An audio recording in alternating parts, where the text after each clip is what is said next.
Why, hello everyone, we are live on the Tom Colohue channel and we are about to go into an Elimination Chamber which promises to be one of the longest in history because The Rock's on it. And The Rock hasn't been on a lot of Elimination Chambers, so you know this one's going to be crazy. This is our first watch party in a while. It's already bringing back memories. We're going to go till about 3 in the morning, unless The Rock decides we're going until 4 in the morning, in which case, unfortunately, we'll probably go longer. Lots of people sending me messages, always nice to see.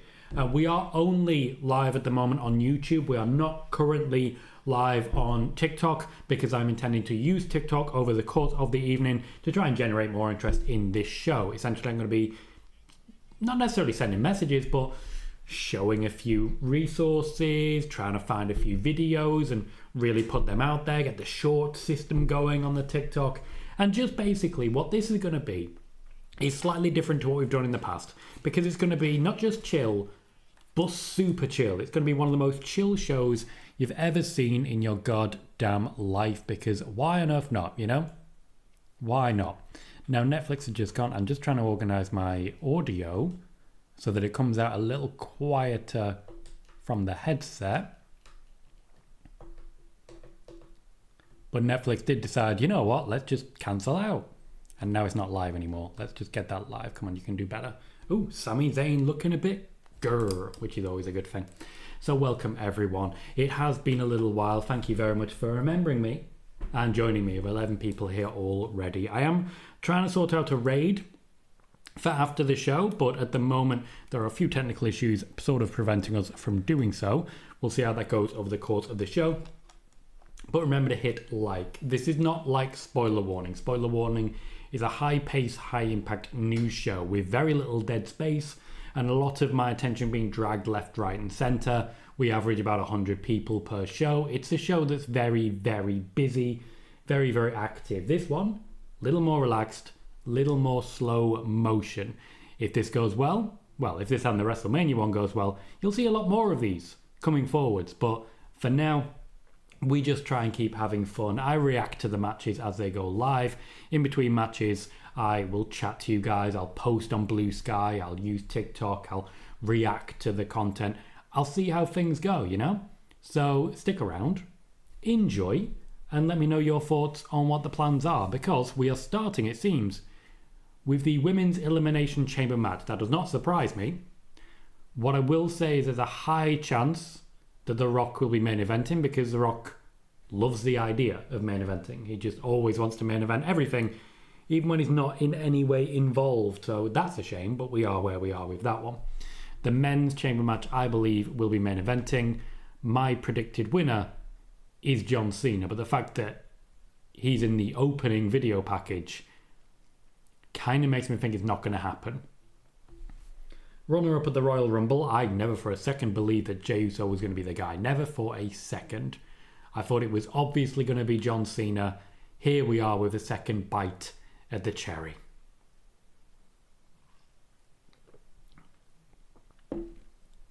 Cal says, I'm on Pepsi Max, been in the fridge all day. Hopefully the Pepsi Max hasn't. You have not. Yeah, I'm on Fanta. I did have Iron Brew, and I've got some hazelnut Aero available if need be, if my sugar starts to flag. Leon says, Tom, welcome mate.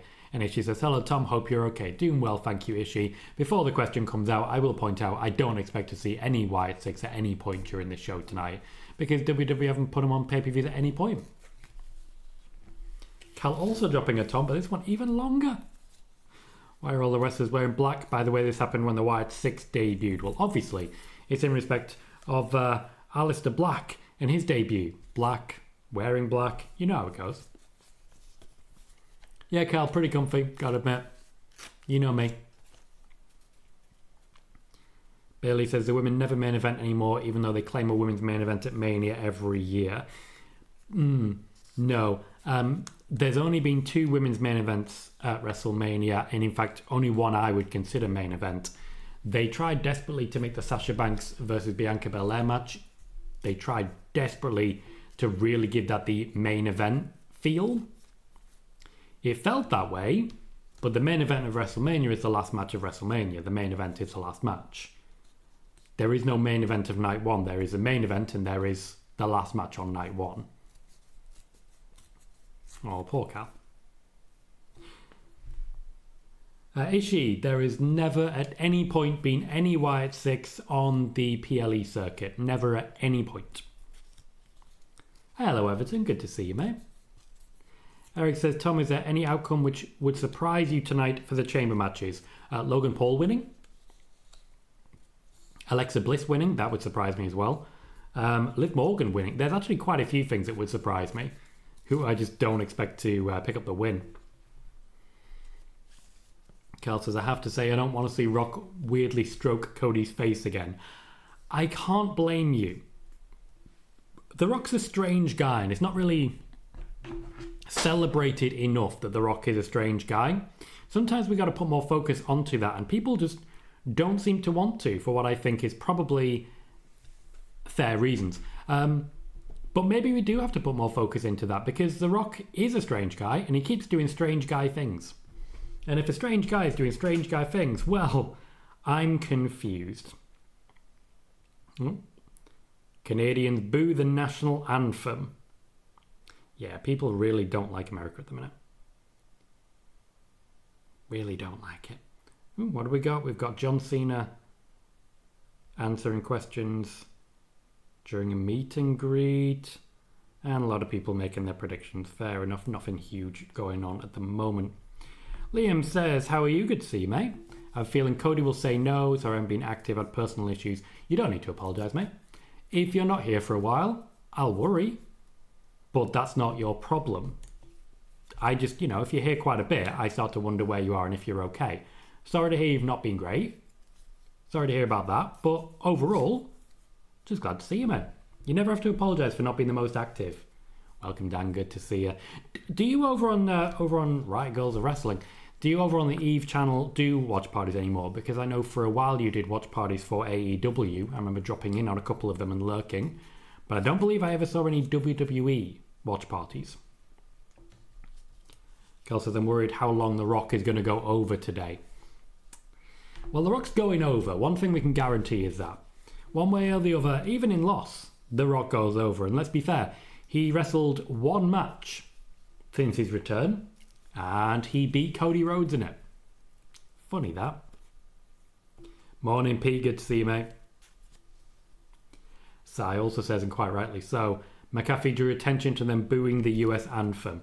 Yeah, McAfee is supportive of the current administration. I think that's the best way of describing it. McAfee is supportive of the current administration. Awkward for everyone involved. He's very, America. Okay, so very telling that we are opening the show with Alexa Bliss's entrance. That shows you star power. That is telling of how the WWE view her at the moment. The contract that she signed involves a pretty significant increase, not just when it comes to her overall pay, but to outright royalties. It's not just less dates. She's also making a lot more money to work a lot less dates, which is pretty much everything you could possibly want as a wrestler. The Elimination Chamber has at times, as they're showing on the screen right now, been her home. She's been there a number of times. She won the original, I believe, and then cut a "I'm a face now, just kidding" promo at the end of it, which came to sort of define Alexa Bliss's character ever since. The idea was that people were already starting to cheer her, and the WWE needed to stop that. It didn't. Failed massively. Hey, Daniel Berry, good to see you, mate. Liam did say someone is being thrown off the pod. I can see that. Kel says there's free guarantees in this life, death taxes, and The Rock going over. I even respond to, as it regards WWE pay-per-view, said, indeed, I did a few. It got to the point where I couldn't get through the shows, tapped out on my own watch-alongs. I understand what you're saying. I feel blessed to have a relatively active chat, but you do need to, when it comes to the watch parties, like when you look at the amount of viewers we have right now compared to a spoiler warning, for example, one of these things is not like the other. So the pace that we have for spoiler warning cannot be kept up. So eventually, you have to stop trying. You accept that it's a different vibe. It's a lot more chill. And honestly, I'm there for it. Roxanne Perez also looks fantastic. Does look a little bit nervous. I would suggest maybe a little overwhelmed by the moment. This is a very big moment for her. Still very young after all, but I do feel she'll definitely deliver. I also feel like she may have had a similar gear maker to Alexa. I'd imagine once she gets in the ring, you'll see more of that. And see what I mean once she takes the jacket off.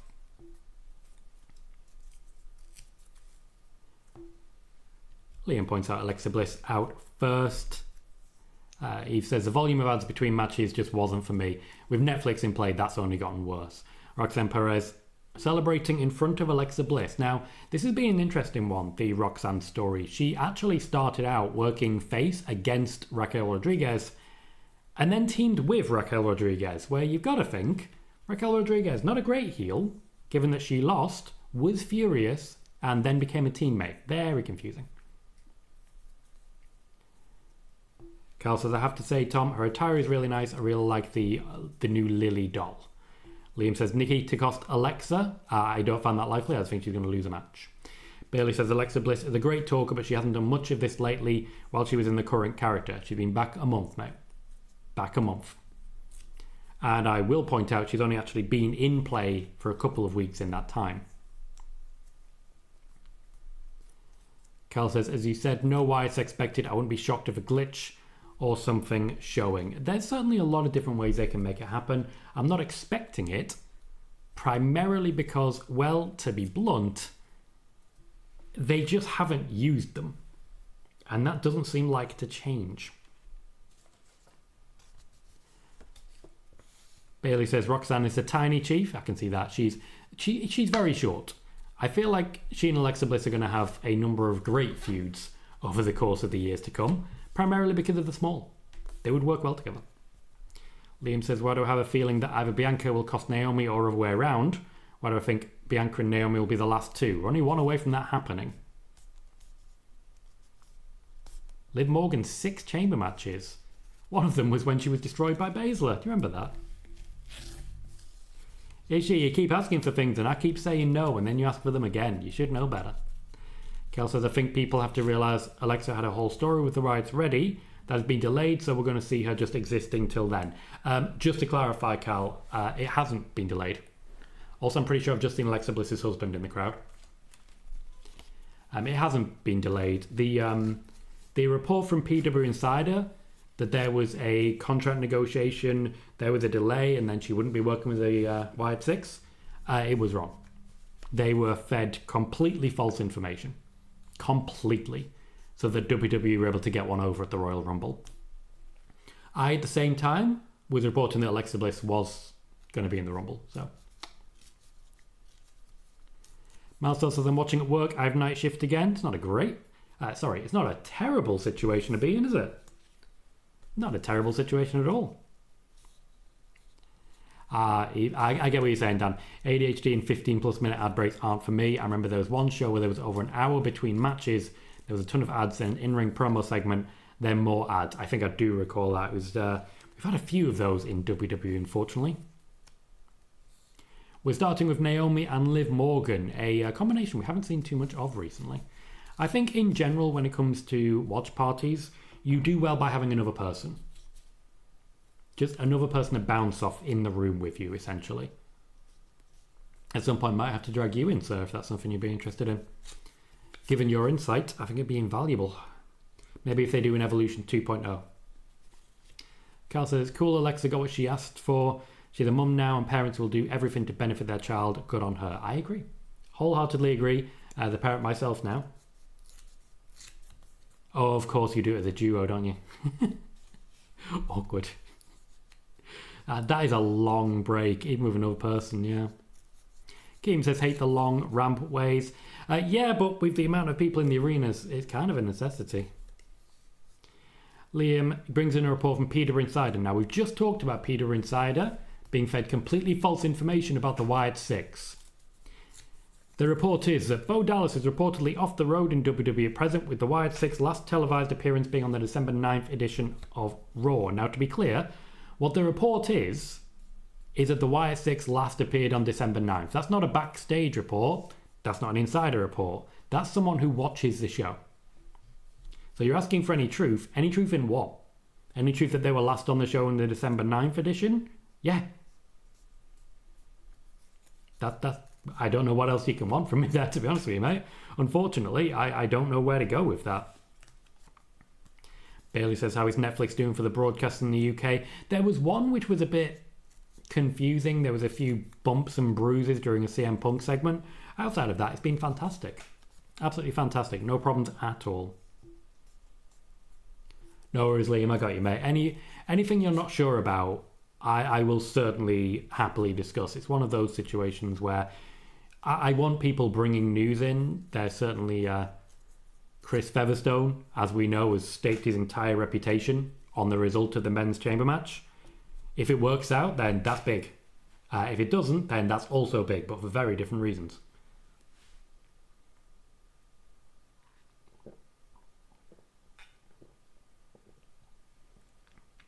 I kind of love Liv Morgan's gear. The white really suits her.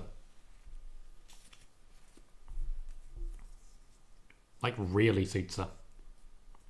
I'm a sucker for black and white in general, but I think it matches the championship with her blonde hair particularly well. A big moment for Naomi. If I recall correctly, and please correct me if I'm wrong, the last time Naomi was in an Elimination Chamber, she was in a tag team with Carmella. And news had arrived about Carmella and Corey Graves. There were accusations, false accusations of cheating. So that tag team was in the match very briefly. And Carmella was heckled horribly. And did not stay in the WWE much longer after that. She says, how do you see the Alexa versus Nikki Cross feud happening?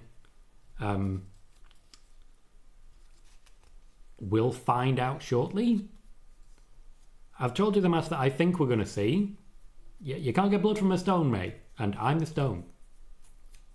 Cal says, did you see Jason Baker? He made the mask for the Fiend and other White Six members. When Alexa returned, put on a story about how WWE will never be the same again. And how did you miss the opportunity to say that he would never, ever be the same again? Do you remember when Jericho's whole thing was that he stuttered, and then the Dudley Boys came in and their whole thing was that they stuttered? Do you remember when that was a thing? When that was a gimmick?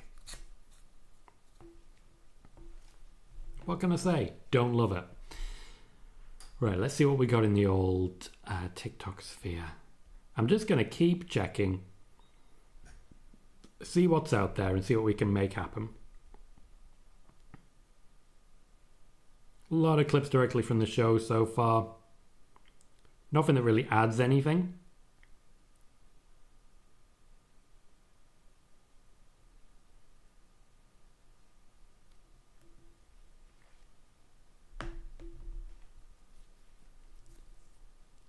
So, I believe I discussed the possibility of an impending Jade Cargill. I would point out the cage is open, and I don't think Liv's going to be the target. There are two women in that ring. Thought so. Jade Cargill going straight for Naomi, Bianca Belair in a pod, having no idea what's going on. Liv Morgan gets away scot-free. There's your WrestleMania match, and honestly, I'm kind of there for it. It was in the end Naomi. I still think it might have been Bianca Belair as well.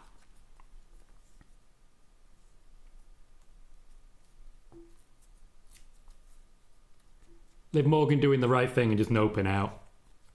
Just noping out. Cal, that's definitely not true. Let's not get overexcited. Cal also says, I'm not going to get too carried away anymore. I'm getting angry over not seeing the Wyatts. They'll be back soon and we'll cook and it'll be incredible to see them. It's just Twitter who moans about Alexa and the Wyatts, but Twitter people would moan about winning the lottery. Yeah, ever since I stopped using Twitter, I'm a much happier person.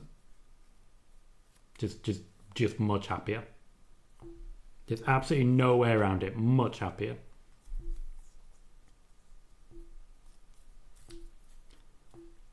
Izzy, once again, I've reported everything that I possibly can.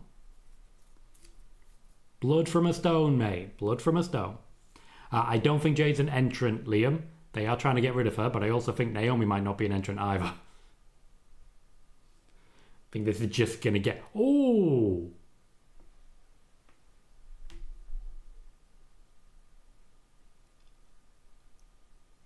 Well, that was wonderful. I tell you what, they were struggling to get Jade Cargill over. That ain't the case no more. Let's blue sky that. WWE taking the opportunity to get Jade Cargill more over in 20 seconds than she was in 4 months. Nicely played. Cargill versus Naomi should be fun at WrestleMania.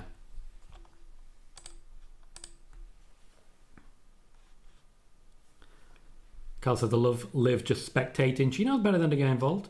Dom says, this is what Jade needed to get her going again. Great booking to start the show. Liv Morgan taking the opportunity to really, really drill it home to Bianca Belair, who, by the way, is not going to be happy when they open that pod. Naomi removed from the match.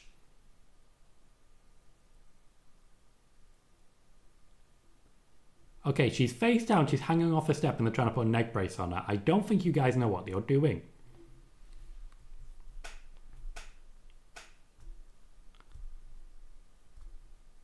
Something going on with Alexa Bliss there.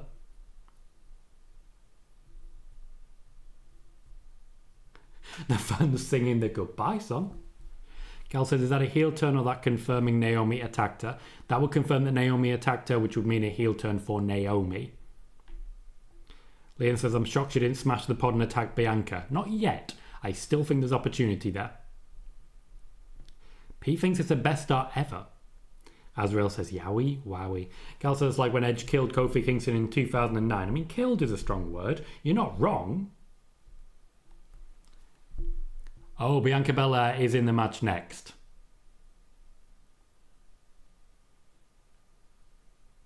They haven't actually finished closing the gate. Liv Morgan's there, mate. Jesus Christ, what is going on here? No, they will not be plugging Becky in here. They said she was eliminated, which is not the same as being replaced. Carl says, why Alexa looks like she was crying. I mean, I think she's overwhelmed by the moment. A lot going on. Keem says, I wish Jade had street clothes on. It made it seem like Jade would enter. Wrestling, mate. Wrestling. Cal says, it's been booked beautifully. Seth says, I love that every other participant, bar Liv, is in shock. Well, what can I say? Liv Morgan? She's ready for the fight. Let's see how people are reacting.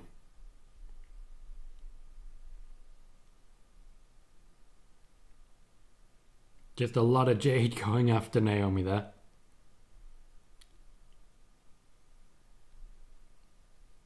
What can I say? I enjoy it. That is elimination as well.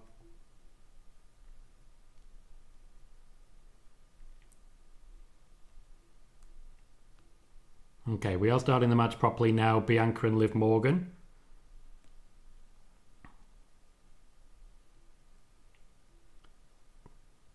I get a lot of white in this ring right now.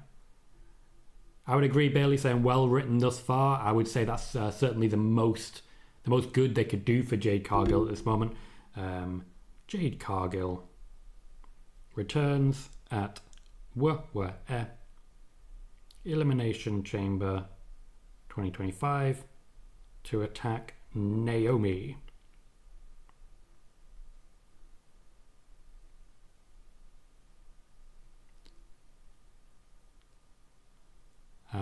Eve says, how long are the segments between entrances?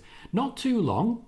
They really enjoy pumping up the crowd and such and reacting to everyone, but it's not bad for a chamber. And to be fair, I always prefer it when it's a women's match with all the entrances anyway. At least you have interesting gear to look at. The men don't try. Returns Elimination Chamber to attack Naomi.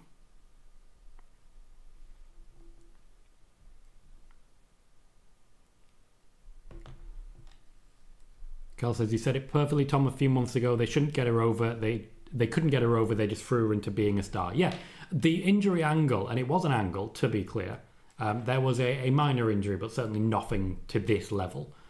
The injury angle was designed to make absence make the heart grow fonder, to make her step away so that people started to miss her, and it's proven very effective already. The match also seems to be picking up a decent amount of pace, with our third of only 5 participants about to step into the ring. I'd kind of expect this to be Roxanne. Let's see who we've got. It is Roxanne. Idea being, of course, that Roxanne is an ally of Liv Morgan. That'll mean Bianca Belair starts to feel ganged up on again. Also, respect to Roxanne. Hits the second rope like Rey Mysterio. She doesn't do the on her tiptoes thing that Alexa Bliss does, because Alexa Bliss, unless she goes on her tiptoes and slows down going to the ring, she bounces the back of her neck and feels a lot of pain as a result of it. It's caused quite a bit of long-term damage. Little tidbit for you there. For those who aren't usually here for the watch parties, I say a lot of stuff, and I remember going into a lot of detail as regards Gunter and the fact that he doesn't have a finisher. I really enjoyed talking about that. So Roxanne and Liv not actually playing allies here, but still. What are you going for? Oh, okay. I wasn't sure how she was going to get there, but I like that Roxanne rolled out of the pinning attempt as well. Where were we? Cal says, just Liv running outside the ring while Jade destroys Naomi killed me. Okay, Roxanne was starting to look a bit too good. Still time. Liam says, I have a dream. Io winning and going to Mania, but it won't happen. No, primarily because she's not in the match. Dan says, the last couple of Rumbles have really showcased the difference in gear between the men and the women. You're not wrong on that one. We've been tracking this one for a while, actually. These are nice. Very nice. One thing we have been doing in these watch parties, I think we started it during a Hall of Fame when we were just rating suits. It really does go to show the women know how to advertise. The women recognize that they need to do more than just wrestle well to stand out. And they take action. The men, unfortunately, they coast. They very much coast. I feel like we need to be careful here with Roxanne. She's looking so good that she's getting kind of the Kane treatment. For those not aware, any match like this, Kane would enter, look dominant, be rolled up, and be gone in pretty much 3 minutes flat. And that will be that. Carl says, what happens if Naomi refuses to give her tag belt back? Naomi is not currently a women's tag team champion. Liv Morgan and Raquel Rodriguez are the current women's tag team champions. Good pace to the match so far. Roxanne certainly keeping up her end of the deal. I think Liv Morgan's been a really good foil for her with the pace that they have. Natural dynamism. I'm kind of thinking Bliss now. Just because Roxanne Perez is on the ground, I would rather see Bayley come in when Roxanne's in an ascendant position. Right now the ring's actually kind of empty. Liv rolling nearly to the outside. Oh, but Roxanne's right in front of Bayley. Yeah, just spotted it. Roxanne was right next to Bayley's pod. Right next to Bayley's pod. So yeah, of course, it was going to be Bayley. Bliss comes in last. There are concerns over ring rust. But also, if there is going to be something Wyatt 6 related, it would need Alexa Bliss to come in late. I'd be very surprised if we ended up having a 6-person Elimination Chamber match and 2 people are both eliminated without really playing a part of it. Gal says Roxanne's doing really well. And Keem celebrates a shucky ducky. Quack quack.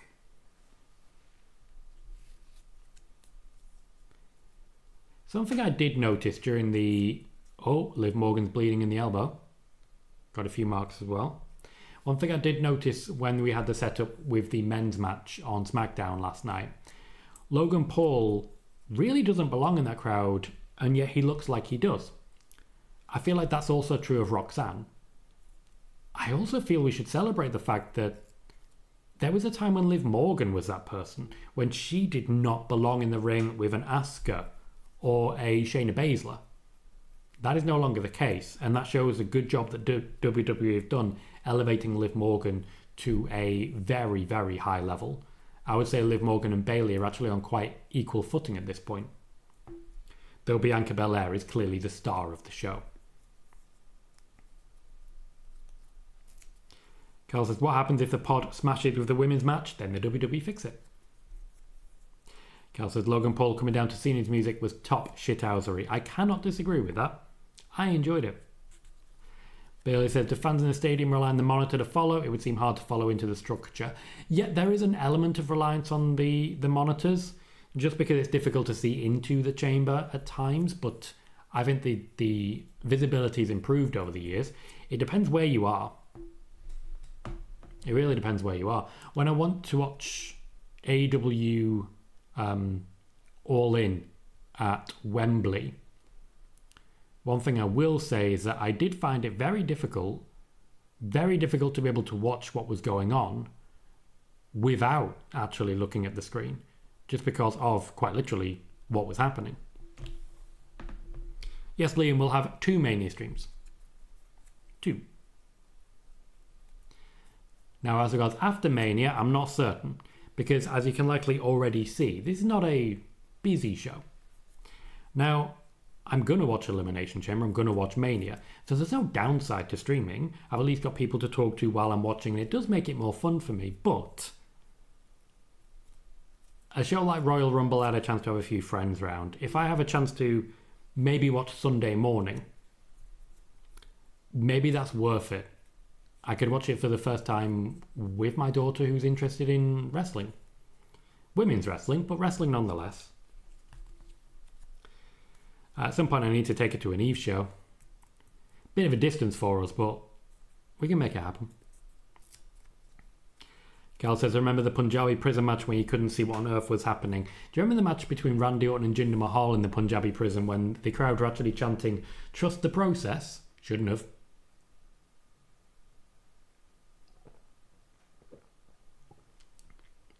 Could not disagree more.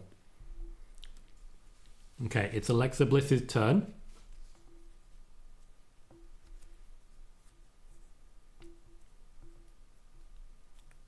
The pod is open.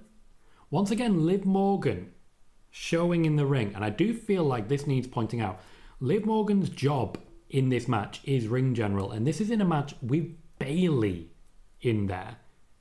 Bayley is one of the most experienced ring generals that the WWE have. And I'm not saying in the women's division. I'm saying that they have. The fact that Liv Morgan is trusted to be the person taking the bumps and bruises, that's telling.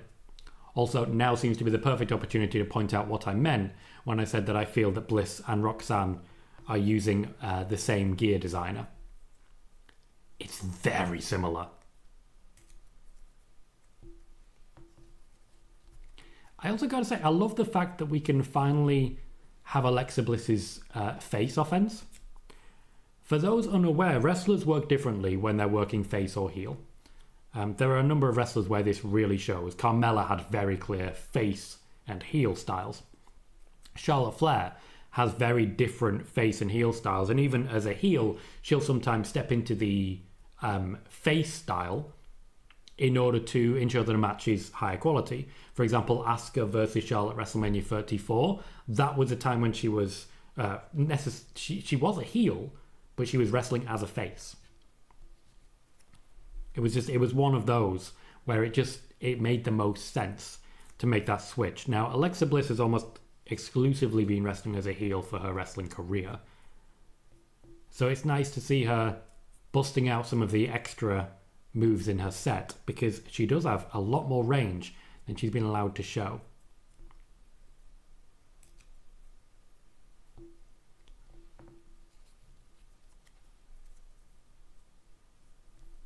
Roxanne talking to the camera there. Oh, your foot did not go through there, bless you. You tried. Alexa Bliss also now showing some bruises. I feel like Liv Morgan's finally getting a little break. She is. The crossbody definitely looks like face offense.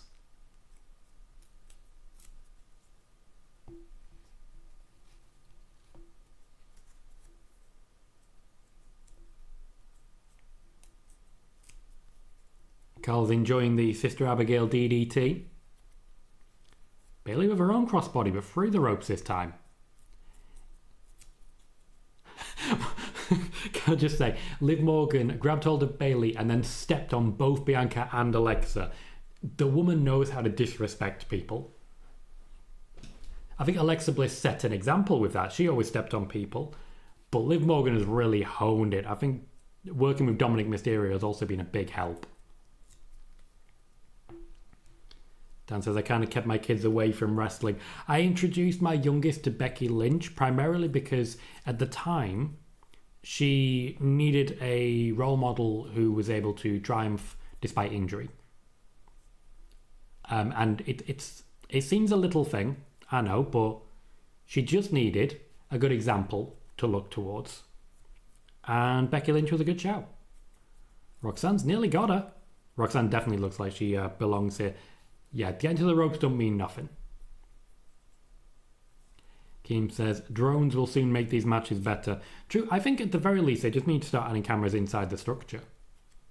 Just be better for everyone. Liam says, I can see Liv pinning Alexa to build to the match at Mania. Which match is that? Liv and Raquel are the women's tag team champions. Are you thinking that we'll see Alexa get a tag team partner? Because I'm not sure she will. Keem says the match is great so far. Roxanne stealing some Bayley offense there. Liam says his Judgment Day can move to SmackDown now because they won the belt. Oh, that was a knee to the face. That was real pain. That was real pain.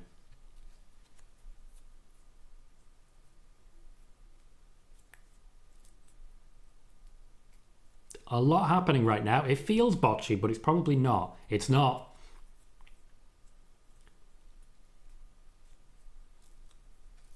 Liv Morgan gets the pin on Bayley. Bayley said something to her then. I'd imagine what she said was get the other shoulder. Cal says, Dom better win the IC title one day. Dominic Mysterio has world championship potential. It's McKay that they should have had a replacement person for Naomi. Who?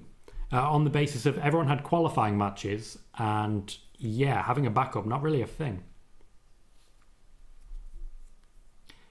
Cal says, did you see Becky said, thanks to Nia Jax because she broke her nose. Becky said she wouldn't have got over like she did. That's true. That's true. Cal says, good fun match, expecting the big thing to be Jade's return unless anything of the Wyatts. Liam says, no way they'll do Liv and Rhea again. Yeah, they're not planning to. Liv is a tag team champion now. Cal says, I would have liked Roxanne to eliminate Bayley. Me too, but I think the fact that Roxanne got the pin over Bayley on SmackDown, more telling. I also think while they are trying to build Roxanne, they also are still trying to build Liv Morgan. And overall,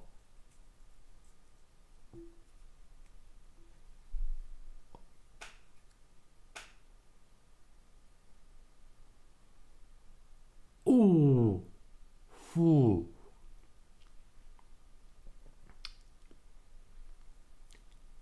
Ow. How did Liv Morgan manage to hold on there? Wow. Sean says, hi Tom. Welcome, Sean. It's McKay says, to be honest, anyone. It couldn't be anyone. No one else had qualified. Sean says, would you say that was a heel turn for Jade? Nope. Cal says, that noise was so bloody loud. And Leah says, how much would someone have to pay you to take that Liv spot? More than they've got. To be honest, I always find it really funny when people ask the question, and it's a question that is constantly being asked. For £1 million, would you? Yes. The answer is yes. For £1 million? Yes. I'm realistic. I am not expensive. You give me enough that will set up my children for life, and I'll pretty much do whatever. I ain't fancy. Bayley says Becky's bloody nose also changed the trajectory of the horsewomen and displaced Charlotte at the top of the 4. Literally, indeed, and Charlotte was in fact there for it. Cal says I'd do it for £5.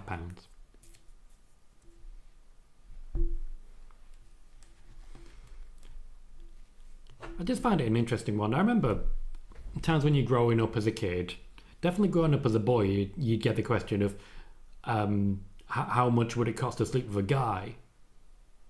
Not $1 million, definitely not that high. Also, if they're good, probably not much at all. Like, there are some talented men out there.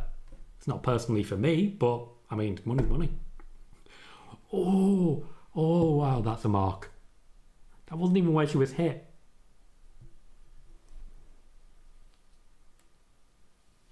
How? Oh, it's getting worse. Liv Morgan now has a literal tummy cam following her around. That does explain the gear.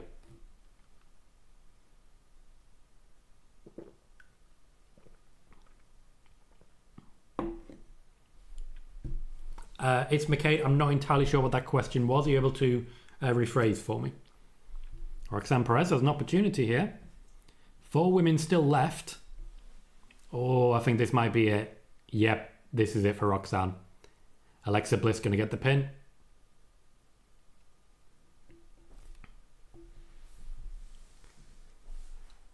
I will say, it's a very strong field.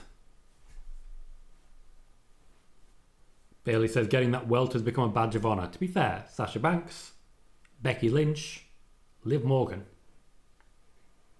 Kyrie saying that one time. Poor Kyrie, because she got a lot of them. Carl says Alexa looks cool AF, and you know what? I do not disagree. Oh no, I did move. It's McKay. I didn't quite recognise what your question was. I was just a little confused, that's all. But yeah, new house, new backdrop. In this particular room, my office, this is my 3rd position of this desk. I will be moving to 4th position, which is over there in the opposite corner. As soon as I've properly started to decorate some walls and pull up most of the floor. And taken off a radiator. I don't know what any of this means, and I don't know what I'm doing, but I'm constantly surprising myself with the fact that I'm actually able to do any of it. I rewired a light. Don't know how. Didn't die. Expected to. Kind of expected to. Managed it. Liv Morgan going Dirty Dom style. Giving the shimmy, and I can't look at anything but that welt, and she's just holding it. I feel so bad for her. We're nearly an hour into the show. Liv Morgan is bright red and she is hurting. And I feel so bad for her. She's been proper MVP this season. Oh. Bliss caught her.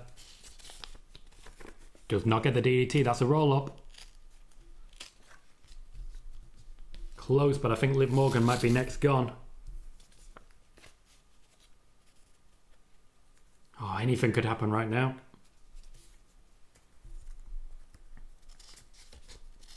Bianca's going to be thrown into Bliss. Too much flat. She got it. Doesn't go for the pin. That's Morgan. That's a good cover. Alexa Bliss eliminated by Liv Morgan. Liv Morgan coming out of this looking fantastic. I don't think it was intentional that Bianca's hair was involved in that, but it certainly helped the moment. Bianca Belair is not out cold. You can literally see her eyes open. Wrestlers need to work on that. If you're being pinned, close your eyes. So no wide 6. What a surprise. And Alexa Bliss is already heading back down the ramp. Good performance. She was never going to be a winner.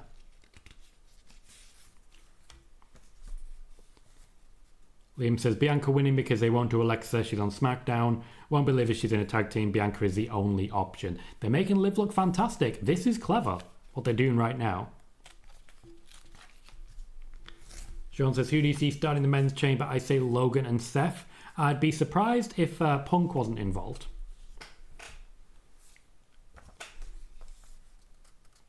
Sean said they can still do Alexa Rhea. Liam says they won't do that, which he has been proven right. Cal says, pretty cool you bought a house. I feel like we grew up in similar circumstances, being in poverty. To see someone buy their family a house, inspiring. Glad I got to donate, even if small. And I appreciate you for that. Every ad that anyone watches is only helping towards building the fund of what I'm doing here. I did come from Kingston upon Hull in Yorkshire. I came from very poor background. My family never owned or had anything. We had to skip meals. We had to go cold. And I am ensuring that my children do not suffer the same.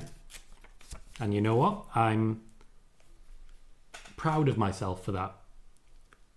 Which is a strange feeling, but I will continue to remind everyone here, you're all helping me do it. All of you. This is the entire reason we have ads turned on YouTube. You're all helping me do it. Liv Morgan is seriously banged up. There is just a lot of cuts and bruises, and she's going to sting for a while. Tom says, Bianca versus Rhea, finally. It is definitely way overdue. Liv is holding her head. She knows what's going to happen.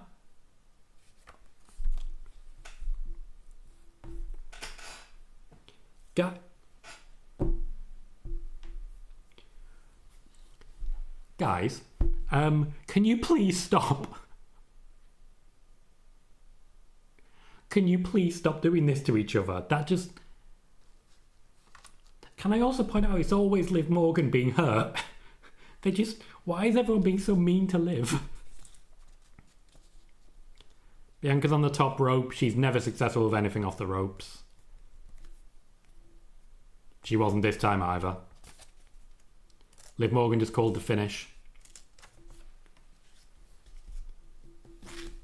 Yep, she called the finish.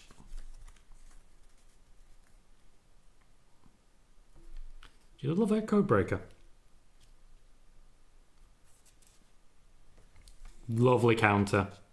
Lovely counter. Liv always kicks those legs. That's a KOD. Game, set, match. Bianca Belair versus Rhea Ripley is now confirmed for WrestleMania. Thank you, Liam. I appreciate that. Cal says, that looks so painful. I made a joke about Naomi being killed. I think Bianca killed Liv. Chris says, for the love of the game, then corrects it to live of the game. Dom says, Liv has proven that's why she was female superstar of the year. And Cal says, I mean, Liv never even hurt Jade. No, and I think Bianca Belair's got some stuff to deal with after this. Still managed to come out with the win, though. Honestly, great match. Really enjoyed it.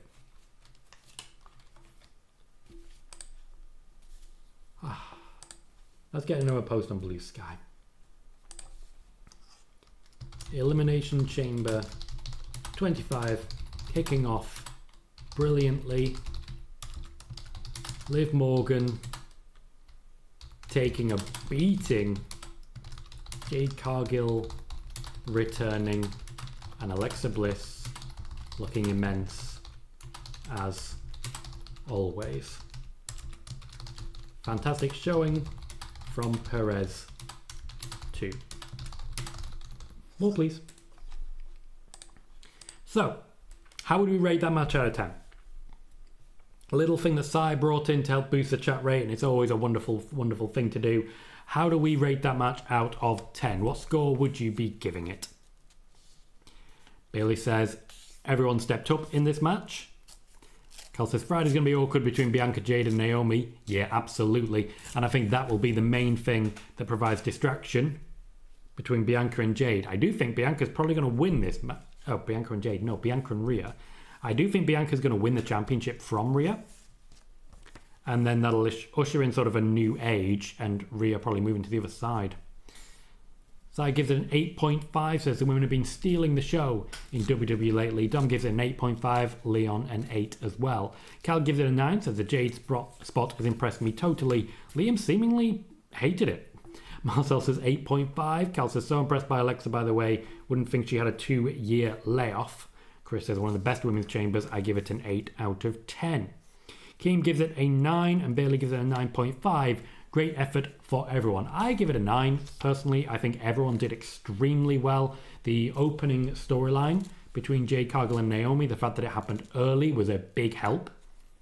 Really big help. Keeping things hot. We've now got Rhea stepping up to Bianca. And looking amazing doing it. And I just feel like everyone had good moments. The only person who didn't have a lot was Bayley. But she was doing that for a reason. Io Sky making a point of her appearance because she is still technically in the mix, just not really. We've had Io Bianca before a few times. I think it's time to move on.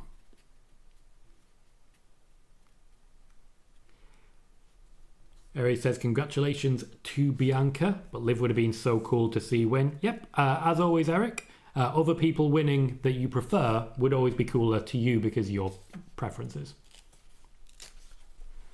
I like Alexa Bliss. Would have been cool if she won. Pete says 9.5. Lima saying up next, Trishy time. Keem says, I've seen a story about a draft after Mania. Might be that you just check out spoiler warning, mate. Cal says, Liv deserves so much respect. She took a lot of damage. Cal says, Io's sort of there. Liam would prefer Io versus Bianca. Says, yes, please. Crush thinks it'll be a triple threat. Eric says, I hope Triple H eventually gives Liv a solo match at Mania, maybe in 2026. We'll see. And Cal says, I expect Rhea to beat Io pretty easily. Bayley says, I could see Bianca beating Rhea. Rhea takes a 3-month break for TV movie work. Becky Lynch appears on the first Raw after Mania. What TV movie work are you talking about there, Bayley? Because I haven't heard anything about TV movie work being there for Rhea Ripley. We are now back to the point of it being, you know, ads. The main sponsor for Elimination Chamber is the movie Novocaine. That is being advertised in the middle of the ring. This guy, the guy in The Boys, is suddenly everywhere. So it's him and it's Spider-Man's sidekick. I don't understand. I don't really understand any of it. What can I say? What do we got? A lot of people reacting pretty strongly. Really enjoying the match. Happy to see Io Sky appear when she did as well. A lot of love going on there. Also more Elmo than I thought. Strange world. Dan, I'll have to check out a trailer when I'm not watching it in the middle of a wrestling show. It's hard to focus when you're streaming as well. It really is. Liam says, I think Perth will hold Money in the Bank, as there were reports Money in the Bank would be held internationally. Cal says, why is Finn Balor getting the Kurt Hawkins losing streak? It's not going that bad. It's not as bad as Tacos. But still not doing great. I think he's a good actor, to be clear, guys. Crush and Dan talk about it. I really like The Boys. It's a good show. I just think he's now reached that point of being everywhere, and that's interesting. Jack Quaid, thank you. Forgot his first name. Chris says Rhea versus Charlotte at SummerSlam. Could do, but we've seen it a lot. Bayley says Rhea is too good not to be getting offers, especially if TKO is behind it. That's not evidence. That's expectation. What you've done is you've approximated expectation and reality. It's not the same thing. You're assuming she'll take time off because you're assuming there'll be interest. It's just assumption. Okay, so do you remember a moment ago when I said about cameras in the chamber? That's literally what they've done. Fair play, Bayley. There has been talk about this for a few years, the idea of the WrestleMania experience. The idea that they would just get cameras in and around the ring and you'd be able to watch parties in cinemas, essentially. Theatres over in the US. Not a bad concept, but it also means they could say the gate was higher than it was. Dom says, Rhea versus Bianca is title versus streak. Will the streak be broken? I don't suspect so.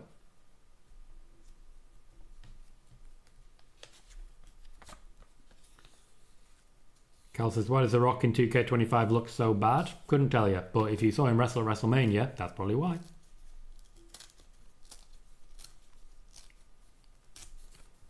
Dan says Jack Quaid was also in Companion, which is in cinemas now and is great fun. Just best enjoyed going in blind. Yeah, so that's one of those I want to watch, but I want to ignore it for a few months till the buzz dies down and then watch it. That's what I did with Passengers, which is a film that I really enjoyed. And seems to have some similarities. There's a big twist that I think I've already worked out just based on the trailer. I don't want to be right, but yeah. I do recommend it, Dan. You'll see Cody Rhodes in it. You really will.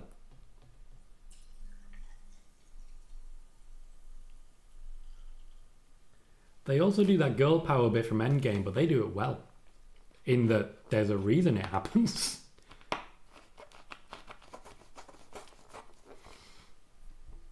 Tonga Lower Cal, they might not bring him back at all.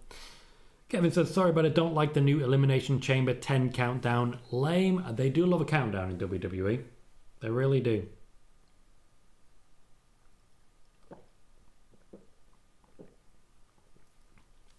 Okay, Crush. Okay. You don't need to apologise, Eric. I'm having fun. Hopefully you are as well. Dan says, the buzz for Companion has died down, will be on streaming soon. Should have been a bigger film, but marketing was totally messed up. Maybe bad time for release too. And as soon as it's on streaming, I will be catching up. I also recently watched the Borderlands film.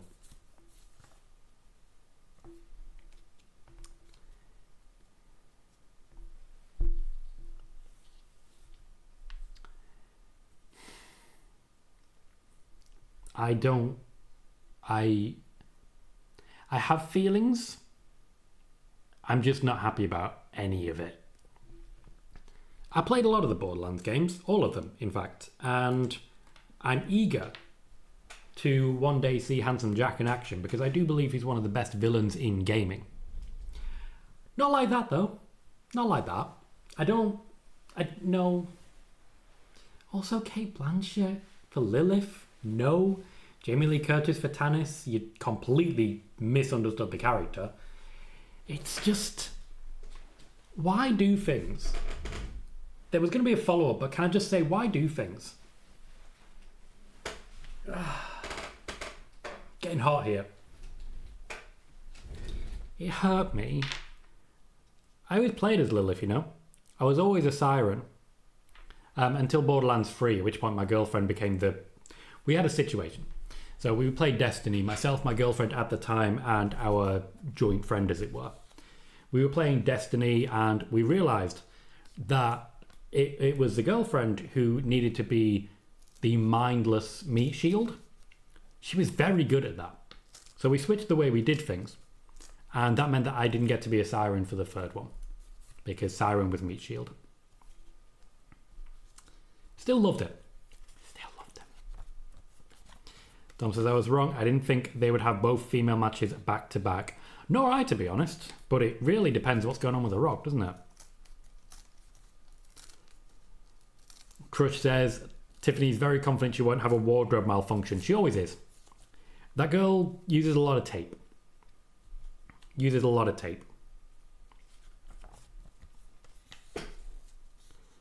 Cal says, can we ban Disney in the UK for what they've done to Star Wars? They're making 3 new films for the Skywalker.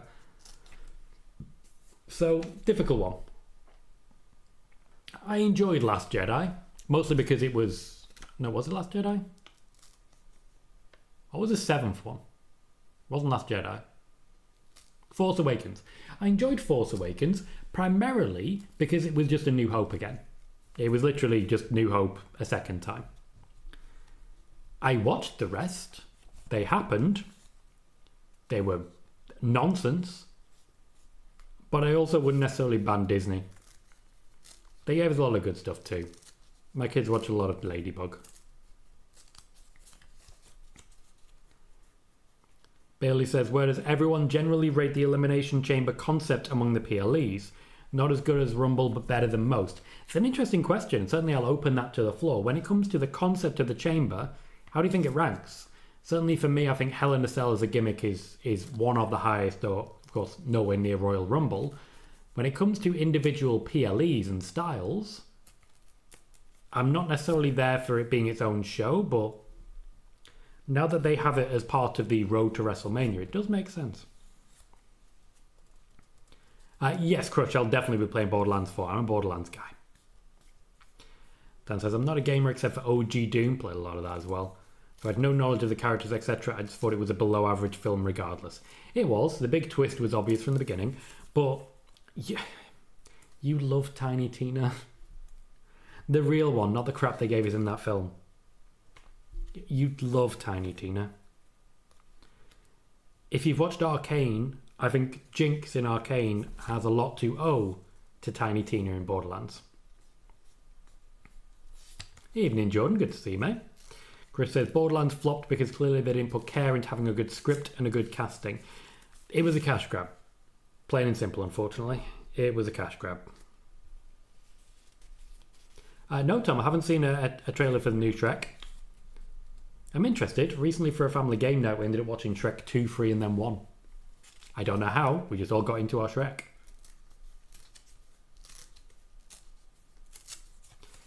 Girl says, they can't forgive Disney for their destruction of Star Wars. Debatable as to whether it's a destruction. They kept it going. And I've got to say, and I have to say, Rogue One was a phenomenal film.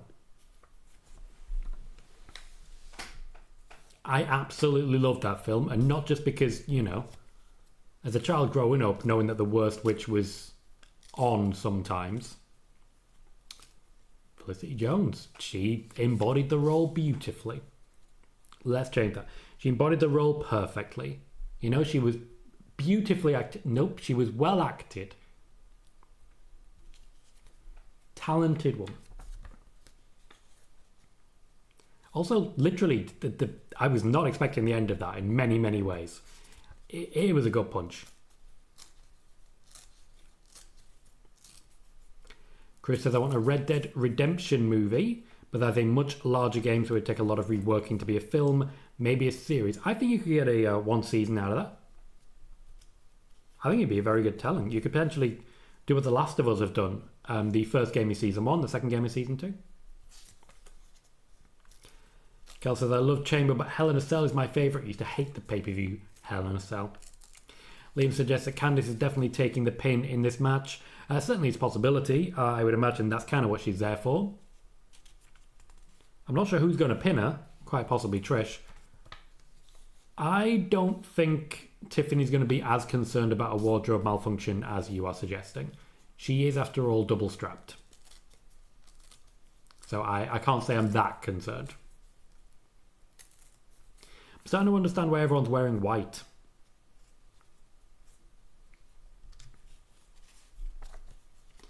Chris says there's a sign saying we want Joe Hendry versus John Cena. Tom saying that's a long jacket Trish has on. She rocks a long jacket. That's her thing.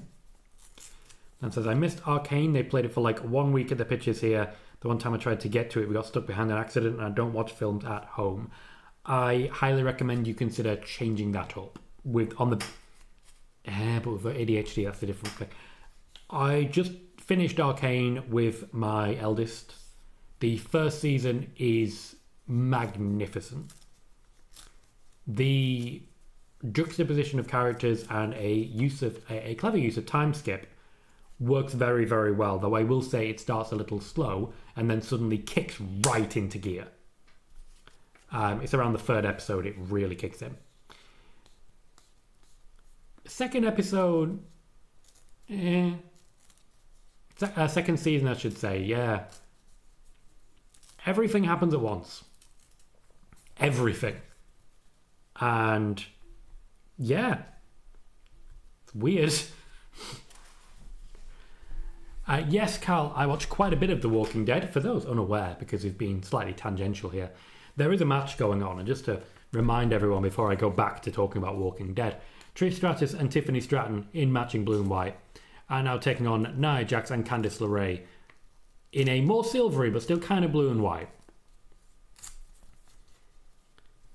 Nia Jax will undoubtedly be made to look very, very strong here. This is Nia Jax's style. But Tiffany Stratton is who this match is really for. That's where the focus is going to be. As regards to Walking Dead, Cal, I watched 5.5 seasons of it. There was a character which died. And that was the end of my interest because looking at the entire field of characters, there was nobody left worth saving.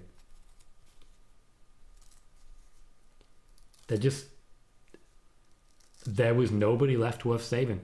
So why watch? For those who have watched Walking Dead, I'd be interested to hear your thoughts on what I've just said.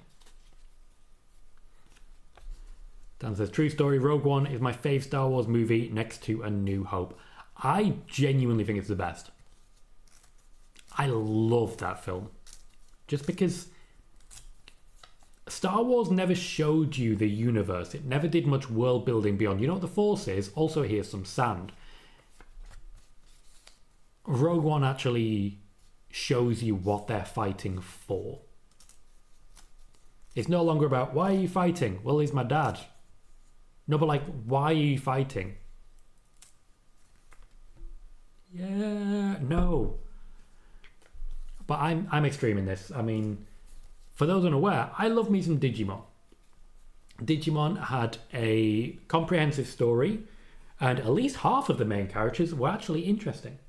The rest of them were largely forgotten about. Poor Joe. Poor Joe. But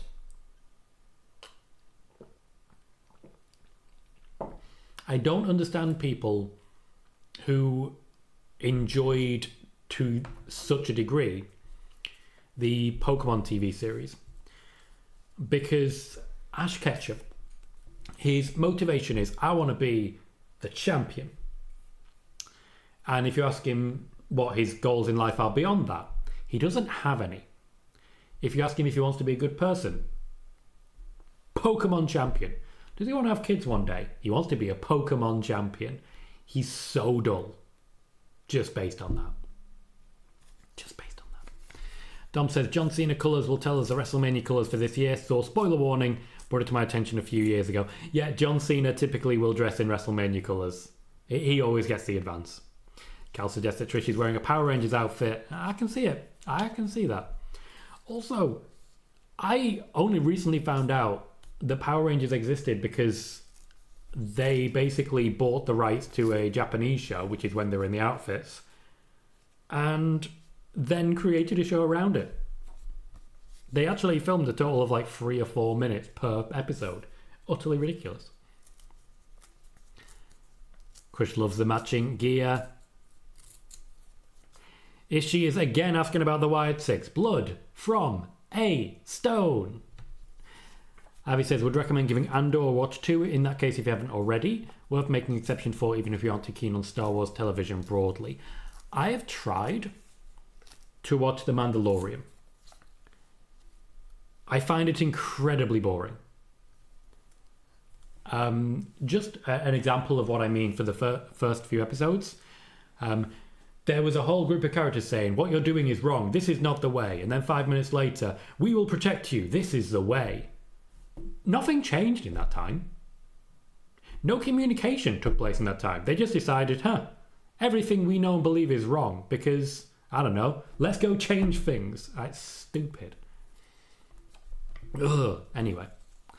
Cal says, I can say I completed all 11 seasons of The Walking Dead. 7 and 8 are dreadful. By 9 and 11 are the best seasons of the show. I actually quite liked 4. Dan says, I agree on Rogue One. It's a good film, not just a good Star Wars film. Not a Star Wars fan. I'm a good movie fan, and Rogue One is a good movie. Cal says, Force and Sand, Tom Colohue casually destroying the Star Wars franchise. I'm not wrong. The world building is limited, largely probably because of budgetary reasons, but you don't learn anything about what's going on. The Empire are evil. Why? This guy chokes people. Maybe they're into that. Who are you to say? Just throwing that out there. You guys have got to stop letting me talk. Yes, Crush, I'm aware of that. I'd imagine season 3 is going to be the character pivot. The Last of Us is my favourite piece of media that I've ever experienced. And yeah, I say this knowing that there are great movies. knowing that there are great TV shows, knowing that there are great books. I literally have a series of books that I refer to as required reading when I meet a new partner. Simply because it so beautifully explains how my brain works with the incredulity that is. But The Last of Us is the greatest piece of media I've ever experienced. Primarily because in a book, you're reading about what someone else is doing. In a film, you're watching what someone else is doing. In The Last of Us, I inhabited that body. I was that person. I loved who he loved. And then Last of Us 2 came out and shat all over that. Still played it. Still a good game. Just, ugh. Carl says, can tell we're invested in this match. I am still watching it. I'm not watching it that much. But this does happen sometimes, in particular with Elimination Chamber. As I've said, spoiler warning is the news show. Spoiler warning is where we're focused. This feels like watching wrestling with some mates. And I'm down for that. Keem says Tom is cooking. Dan says, my only personal experience of Pokemon is Piper Niven and the Eve crowd singing the Pokemon theme in the ring at one of our shows. So I've met Piper Niven a few times. I was there when she played musical chairs with Eugene in Preston one time. My first experience of her. And she gave someone a stink face. And I'm reminded of that because Nia Jax just did the same, but to the wrong side of Trish. Anyway, Piper Niven, I interviewed her in 2020 in January for NXT UK TakeOver. She was wearing her denim jacket. She had a Starbug badge. So during the interview, I kind of derailed the interview to talk about Star Wars. Similarly with Kaylee Ray, when we first met, I was wearing a Teenage Mutant Ninja Turtles t-shirt. I collect, or at least collected over the years, Teenage Mutant Ninja Turtles merchandise. It was a thing that I did. I got to nearly 90 pieces of Turtles merch as a child before eventually moving on and sort of leaving it behind. But every now and then, a family member will buy me something Turtles related, just as a throwback. It's very nice and I appreciate it. Okay, so at the minute I'm actually wearing a Believe in the Fireflies Last of Us t-shirt. It's very faded, it's been washed a few times. It doesn't quite fit where I was going, but you can just about see the icon still. I was checking because I was also previously wearing a Dark Crystal t-shirt, which is a film I've seen more than 1,000 times. Anyway, I was a kid. I went through phases as a kid. As regards the Turtles thing, spoke to Kaylee Ray in an interview and she started chatting about the Turtles. And BT Gunn, who is a wrestler she's also aware of, who has Turtles tattoos. So on the same day, I derailed an interview with Kaylee Ray. There were 6 people at this table looking to get into this interview, and I just derailed the whole thing to chat to Kaylee Ray. So yeah, I like Piper Niven is what I'm trying to say. She's a nice person. Crush says Trish Stratus has aged so wonderfully and is an absolute beauty. Dom's seen the same story about the Power Rangers. Dan says one of the Rangers in the Super Sentai series is also a different gender to the characters played as being in the suit. Pardon me, on the Power Rangers show. I did not know that. I like that. Pardon me. Martin, thank you kindly. Welcome to the show. Says, thank you for staying up and doing this for everyone, Tom. No worries, mate. I also do it for me. Let's not pretend otherwise. If you can, please do remember to hit like on the donation from Martin. It is a way to show generosity for the support he gives to the channel and, of course, the support he gives to me individually. Welcome to the show, Martin. Good to see you, mate. Carl's quoting me, this guy chokes people. Yeah. Why do we hate Darth Vader, other than the choking? I mean, he imprisons Princess Leia, yes, but he's not exactly torturing her. He doesn't blow up a planet. He just stands by and does nothing. Wouldn't we all do that? We're not all guys Baltar, what can I say? Wales? Liam, they ain't coming to Wales. There ain't money in Wales. Gal says they're making a Harry Potter show and thankfully J.K. Rowling isn't involved. Nicely done, Crush. I like that. I like that. Gal says, remember Pokemon Go? That summer was wild. Pokemon Go and Killer Clowns. Was that the same summer? Oh.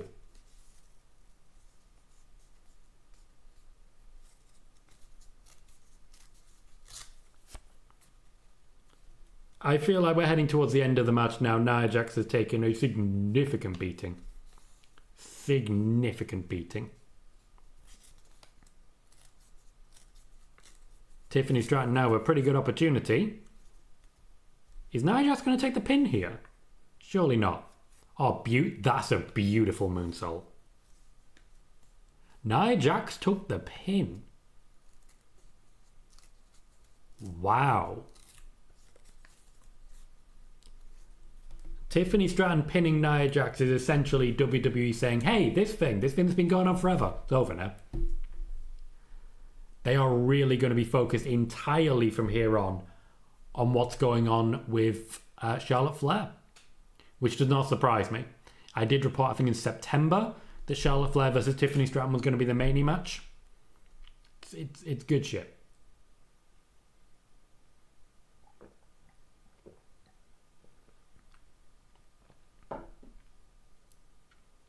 Guys, a bulldog is not a Stratus faction. She's got to do the bounce. I don't think you fully understand. Can't believe I'm having a question who I'm having a question, but we are where we are. Chris says the match went about how I expected it to. Tiffany will get the big save as the heels dominate Trish on the other side of the ring, and that's exactly how it went. Dan says I used to collect TMNT merch until the Nickelodeon logo got plastered everywhere. Now the only things I get is old stuff pre-Nick. I have a Shredder Green Ranger mashup Funko that's Nick logo free. I've got my Iron and Shredder He-Man mashup Funko 2 just came out and is free of the Nick logo. You freak me out sometimes, mate.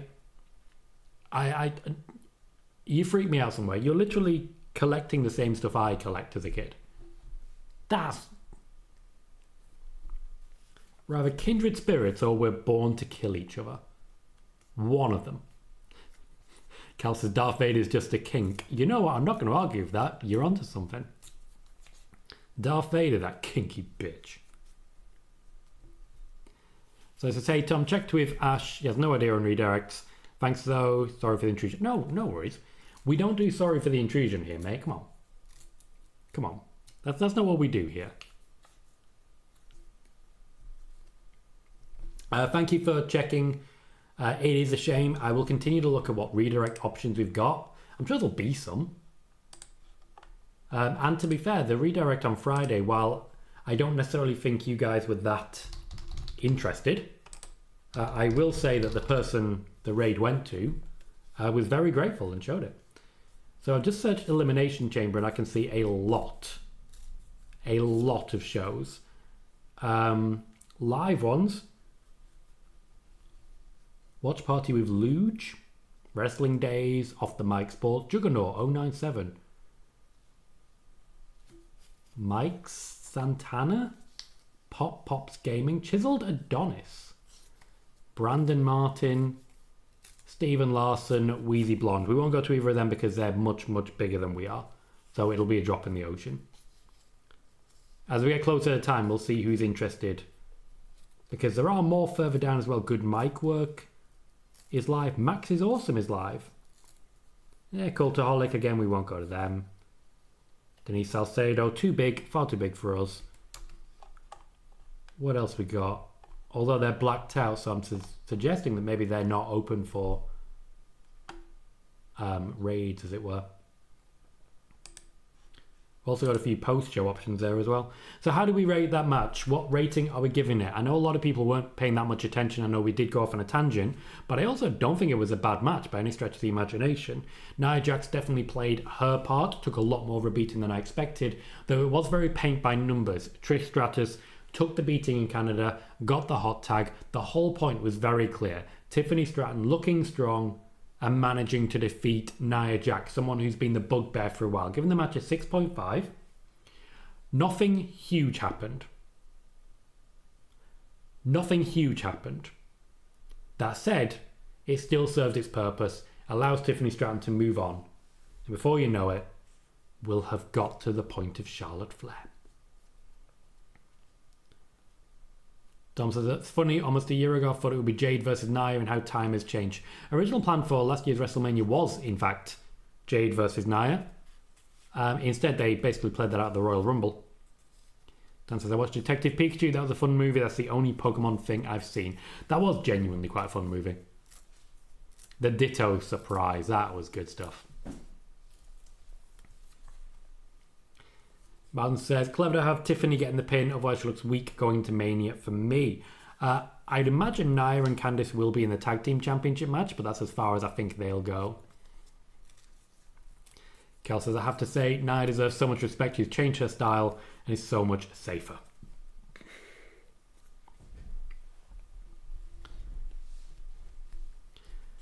Dan says, also WWE's way of saying this person is on the level of wrestling Charlotte at WrestleMania.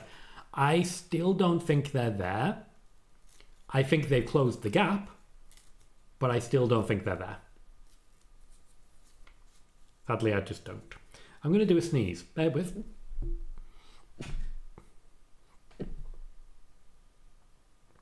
Ugh. I don't know who Robbie Amell is, but he's quite attractive.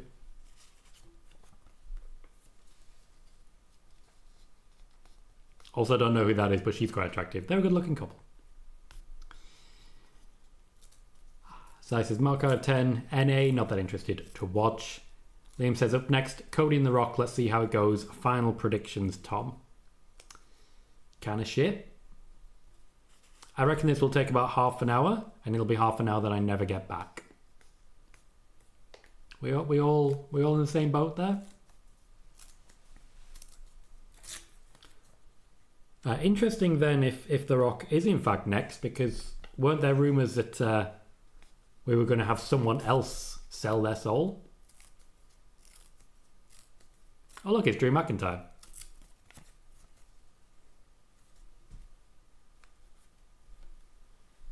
Chris says, good match, gave it a 7 out of 10. Carl says, after all, Vader and Palpatine were alone together for a while, and to be fair, Palpatine does have special fingers. That's all I'm saying. That's all I'm saying. Dom gives the match a 6. Keen gives it a 6 as well. Carl says, wasn't paying attention, but 10 out of 10 because Tiffany and Trish. Dan bringing the trivia says, did you know that when they originally recorded the I'm Your Father, the line said on set was actually Obi-Wan killed your father? I did not know that. I suppose they had to keep the surprises coming. Joey says, hey Tom, I don't know if you've covered this already, but what do you see happening in the Rock segment? Lot of bluster. Huge waste of time. Pretty much nothing. Yep, that's all I got. Oh, more Rock. Chris says, Nia has become one of my personal favourites. I'm shocked by that. And then mentions, as has been reported, WWE will be in Perth in 2025. Carl says, talking about people being kinky, the Rock segment is next, apparently. Dan says, just remember that from an old BBC interview in the 70s I watched of Mark Hamill recently. BBC Archive channel is great fun. Also, to be fair, as regards Mark Hamill, he was in the TV show that Netflix made of Dark Crystal, which is, once again, a movie that I've watched more than 1,000 times. Man knows how to voice act. Carl says, can WWE stop being involved with rappers? Remember that Lil Wayne guy at WrestleMania destroying our ears? No, and I'm okay with that. Avi says, Andor books the Mandalorian trend quite decisively, rises to being a well-done rebel movement show in its own right, builds to Rogue One with even more of the universe's cogs and gears on display. Interesting. I like a good bit of world building, as I'm sure you've learned. Okay, Liam, aren't you the one who said that it would be the Rock segment? Okay, so you said up next Cody and The Rock, now you're saying up next the Men's Chamber.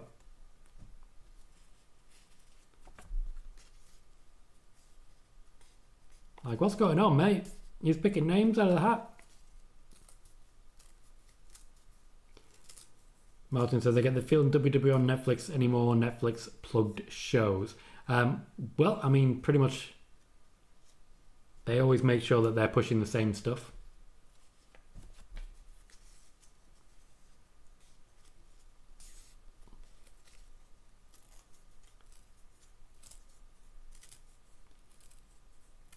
It is quite literally just a list of Netflix endeavours that The Rock's involved in. My youngest is asked to watch Fighting with My Family now, which is awkward because she watched it with her dad and I don't really want to step on that toe, but I would love to stamp on that toe. Leon thinks it'll last 40 minutes. Cal says, I'm all for Tom shitting on The Rock. You might not have an option, to be fair. I don't think he's adding anything to the actual product. I think he's doing good work outside of that. Good work as a board member, but you need to fuck up and go home. Marcel gives the match a 6. Cal says he's got special fingers, quoting me once again. I feel like you're keeping a logbook of these, and I'm not ready for that. Cal says, I'm seeing Rock more than my own reflection. I'm still waiting for The Rock to pop up with President Zelensky. Did I? Just think he'll pop up with President Zelensky at one point. And probably pick a fight with him. Chris says The Rock is very kinky for wanting people's souls. Don't we all, though? Don't we all? Joey says if a match doesn't come out of this, then it's a wasted segment. What Rock segments aren't wasted anymore? Like, I've been confident for a while that we were going to get Cody versus The Rock. That was a plan for this year's WrestleMania originally. That has naturally had to be changed because of the unavailability of The Rock now. But he still wants to make it happen. He just wants to keep people interested in it. I did report that The Rock was trying to get the main event. We'll see what happens, shall we? Dan says it was when they were promoting Empire Strikes Back and we're talking about how Revenge of the Jedi would be the final Star Wars until the prequels, Return of the Jedi. And yeah, that was very much the plan. They were well on track of what they were doing. There was never an intention to do a 7, I'll tell you that. Cal says, did you see via Forbes, thank you for sourcing, The Rock was the highest paid actor in 2024, taking home $88 million for making woeful films. I'm very jealous. Yeah, I can make bad films. I can make terrible films. Okay, so it's not The Rock segment, it's not the Men's Chamber, it's Kevin Owens versus Sami Zayn next. Liam, I'm going to have to stop listening to you, mate. Chris says, buying a VPN and using Netflix for all of WWE was a good financial decision. To be fair, in the world of Netflix, I now get it as a business expense. In order to run this here show, I need to be able to watch WWE. So I get it written off for tax. Yay. Dan says, fighting with my family, a completely fictitious movie. Other than what their house looks like, their house did look exactly like that. Never met them, never went down there. Wanted to at some point. I made a few early connections and an early attempt. But yeah, one day I might have to pick your brain and see who I can interview, Dan, because you've certainly got a hell of a lot of people who you know who I'd be very interested to learn more about. Keem says, can Roman interrupt tonight? Can. Will. No.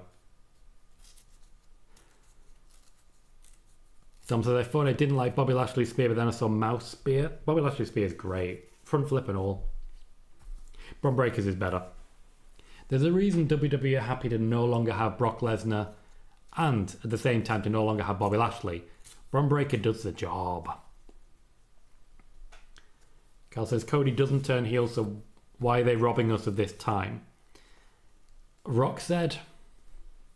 The Rock said. The Rock said. The Rock said, no, you damn roll.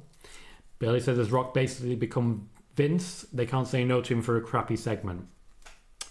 I made reference on yesterday's spoiler warning about the fact that The Rock is currently trying to put together a story for him and Cody that mirrors Vince McMahon versus Steve Austin way back when. The problem is The Rock seems to be trying to put himself into the same position as Vince McMahon. And I just think maybe he should just not do that. Given the option, how about don't? Have you considered not doing?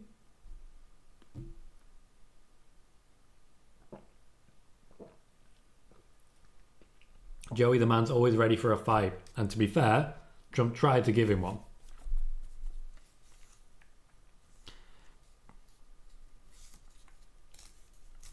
Wow, getting schooled there, Dan. Schooled. Keem says, I hope Paul Heyman steps in to represent Roman. Why? Why does Roman need representation? Why does Roman need to be involved in any way, shape or form? Let him sleep. Chris says, I've got Randy returning, which I think is worth the question.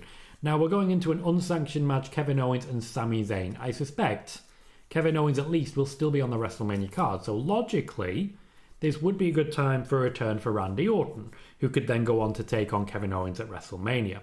Kevin Owens and Sami Zayn are both signing new deals. WWE remain very confident of that, and I believe one of them has already been signed, that of Kevin Owens. I've reported that previously. What I will say, though,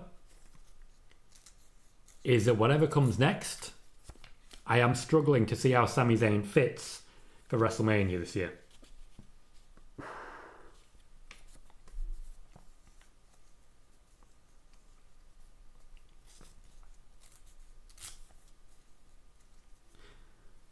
Kevin, you do make an interesting argument that the women's tag team match might have been better replaced by Rhea Ripley and Io Sky, but the reason it was on the PLE is because of good old-fashioned nationalism.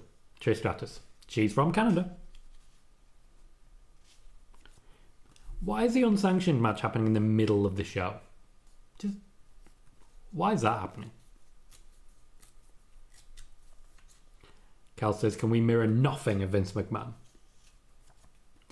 Kevin says, Bianca versus Rhea, that's main event night one. Gonna happen? Probably not. Debatable. It's certainly, I think, a good option for it. WWE want to make night one main event the women's main event, as I mentioned previously. Charlotte is trying to basically argue that she and Tiffany should be the main event of night one. Carl says, how about don't? Dropping another quote there, mate. Joey says, it's The Rock's new role to show for random segments and keep teasing a match that leads nowhere. It'll unfortunately lead somewhere. Chris says, Peter Inside, the true winner of the 2011 Royal Rumble, Santino Marella, is backstage at Elimination Chamber. Carl says, I hope Randy returns, but I don't see it. Martin says, remember you saying months ago, Tom, Rock and Vince are close? Makes you wonder sometimes whose plans these are, or am I just doing conspiracy theories? Vince McMahon is not currently involved openly in the management of WWE. But yes, months ago I did report that a lot of The Rock's planning was being influenced by intentions from Vince McMahon. That, to my knowledge, has not changed. The Rock and Vince McMahon have regular meetings in which they discuss wrestling. Keem has Sami versus Cross. I don't think Cross makes a Mania card personally. Crush wants to put Sami on a poll, which, again, we're talking kink. Kevin says, Randy Orton versus Kevin Owens for me, not interesting, because always saw that match a lot. Have we? Am I missing like a massive feud here? No, Eric. KO did not re-sign a year or two ago. He re-signed very recently, maybe a week or two ago. Cal says, I know that most believe The Rock won't be in the main event of WrestleMania. I just know how he loves to sliver his way into things. I can fully see a triple threat involving him. If that is the case, it would be basically a repeat of last year where he just decided to be involved. Eventually, I do feel like Triple H is going to have to step in or just quit. Decent reaction for Sami. Let's see how it goes for Kevin Owens. He is the favourite son.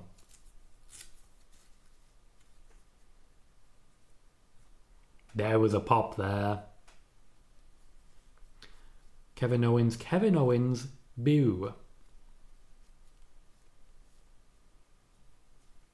I'm not hearing much reaction. I don't think people know how to react.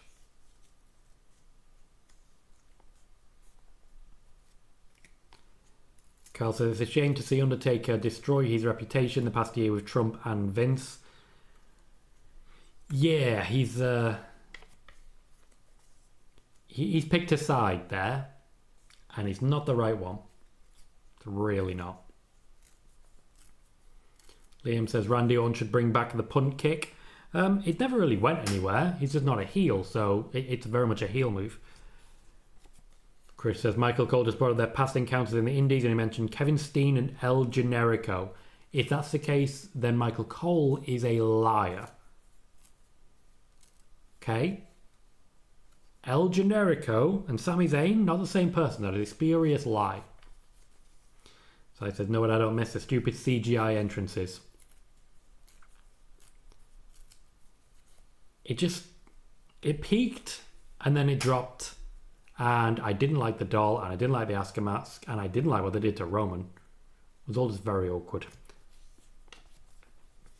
Carl says, if Rock takes Cody's soul, what actually happens? Does Cody get a Tooth Fairy sequel cameo? No, that match can never... that film can never have a sequel. Dom, your plot twist is the favourite rumour on Twitter right now. Mine says, my apologies, Tom. Didn't mean to take that down Vince Road. I just love a conspiracy theory. You don't need to apologise. You've raised a conversation topic and we've spoken about it.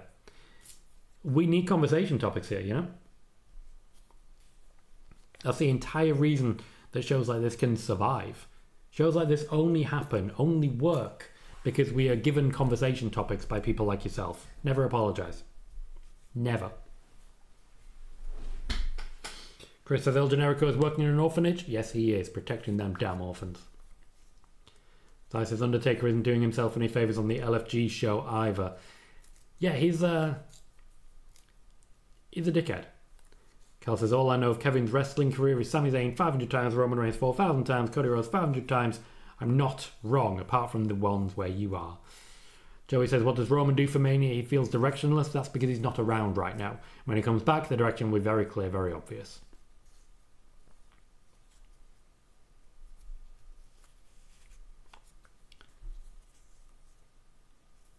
No, Liam, I did not notice that. It wasn't months ago, Martin. That crisp topic was a year ago at Elimination Chamber. In fact, 2 years ago at Elimination Chamber. We always go a bit mad at Elimination Chamber. Don't know why.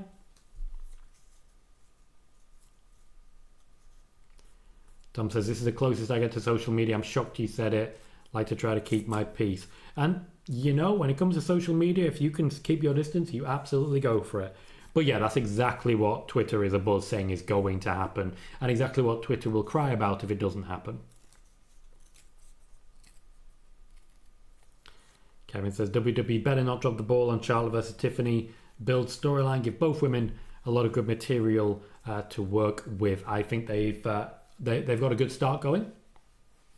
Charlotte Flair's come back. They're keeping her separate, making her look strong without necessarily having her wrestle or get overexposed. Tiffany Stratton just got the win over Nia Jax. Sami Zayn just tried a baseball slide and Kevin Owens wasn't there. Wait, what's happening here? Kevin Owens did not hit that post.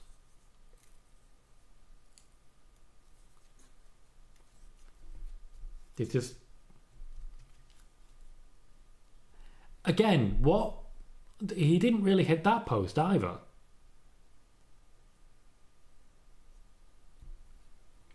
What's happening?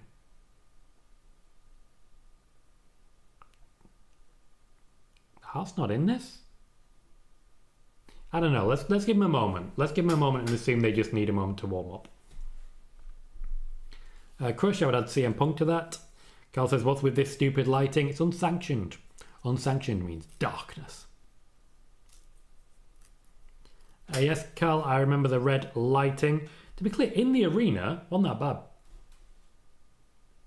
Actually, in the arena, it kind of worked. On TV, it was horrible, though. Miner says, is this a cross with UFC with TKO kind of match?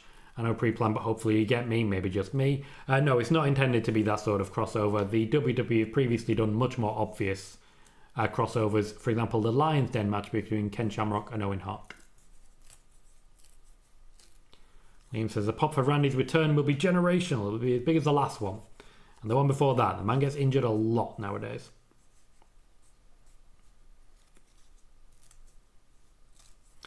Kevin, I've been live streaming the Royal Rumble for 5 years now.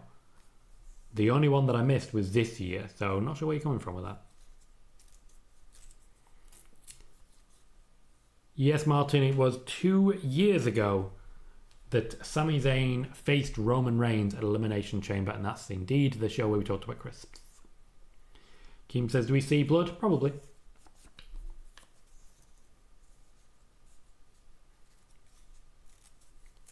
Honestly, Martin, I can't even remember what I was talking about. SummerSlam 99. SummerSlam 99 was main evented by Triple H, Steve Austin, and Mankind. It was when Jesse Ventura was involved. Outside of that, I don't really know what it is you're referring to. Oh, the Lions Den match. That was 98. That was 98. Because we had the Lions Den, we had X-Pac versus Jeff Jarrett, hair versus hair. We had Sable and Edge versus Mark Merrow and Jacqueline. We opened with Val Venus versus D'Lo Brown. Then we had Kai and Tai versus the Oddities. After the Lions Den match, we then had the ladder match for the Intercontinental Championship. The Rock challenging Triple H. Then the main event was Steve Austin versus The Undertaker. In between, there was technically a dumpster match for the Tag Team Championships where the Outlaws beat Kane and Mankind. But not really. Kane didn't turn up, so they just beat up Mankind for a while. Good stuff. Cal says, I refused to drink for Mania this year. I was incredibly drunk because I took a shot of whiskey every time they mentioned Cody's story. We're having tables set up. Now, a match like this, I'd imagine there's going to be a lot of building. Kevin Owens likes to build. Okay, again, we're doing the ring posts, and again, it's not looking good. We need to move on, guys. The ring post spot isn't working for you.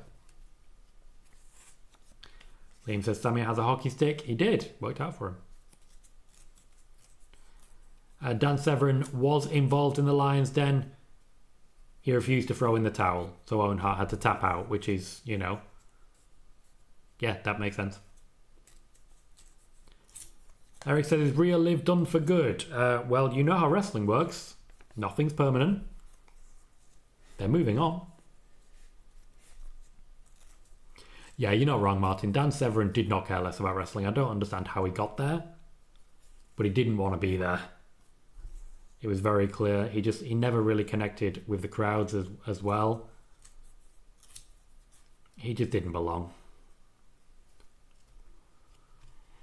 2 more tables.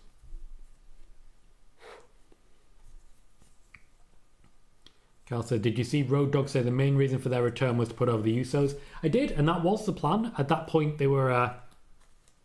Kevin Owens is building again. At that point, they were very much building the Usos towards what we would eventually see them become. The New Day basically stole the attention for a while before that, though.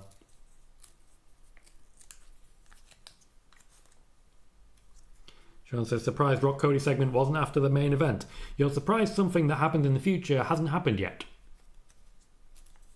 Wait for it.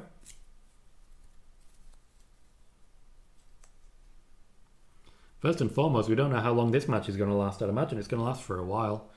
I'm not going to bed at 3 o'clock, I tell you that.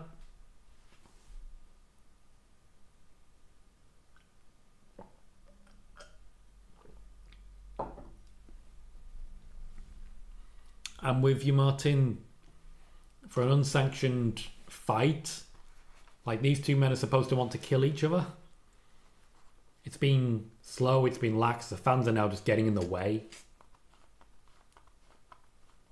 Like really getting in the way. A fan was trying to give Kevin Owens a belt to hit Sami Zayn with there.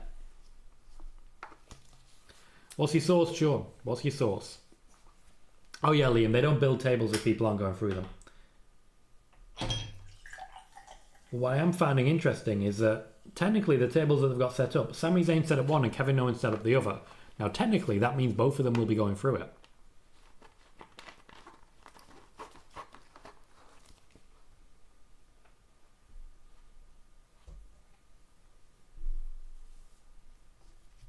I don't even necessarily think the fans are really behind this.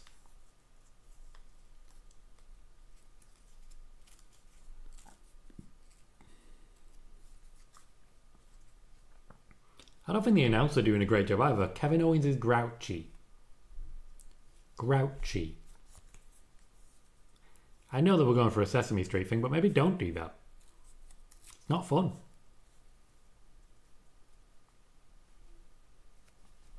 Kel says the match is very meh. Well, how about a table spot? That was not a version of the Blue Thunder Bomb. That was a belly-to-back suplex. God damn, Michael Cole. Not everything is a Blue Thunder Bomb. Like, I love you and I respect you, but please don't do... Oh, another one? It's literally the Randy Orton belly to back suplex. He knocked a blue thunder bomb.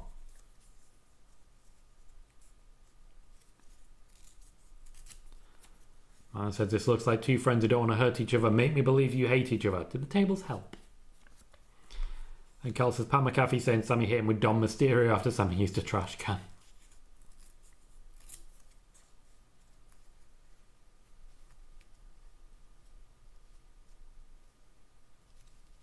This is awesome chant from a crowd who basically have no chance of being able to see anything.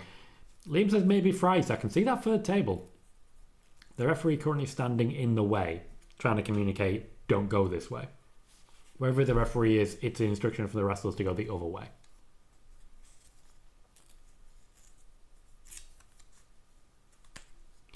To be fair, Martin, the Kevin Owens Steve Austin main event, night 1, WrestleMania, I want to say 37? Got This Is Awesome chance, and it was bad. It was 38. And it was a bad match. I don't understand how people love it.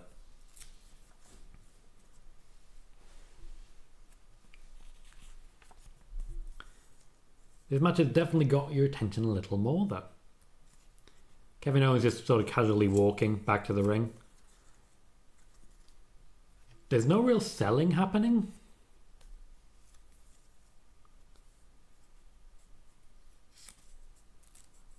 Genuinely, I'm not seeing much in the way of selling.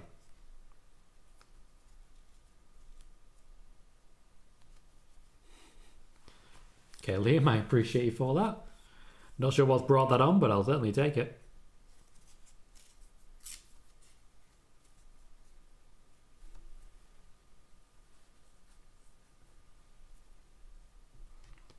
Now attacking with a tablet.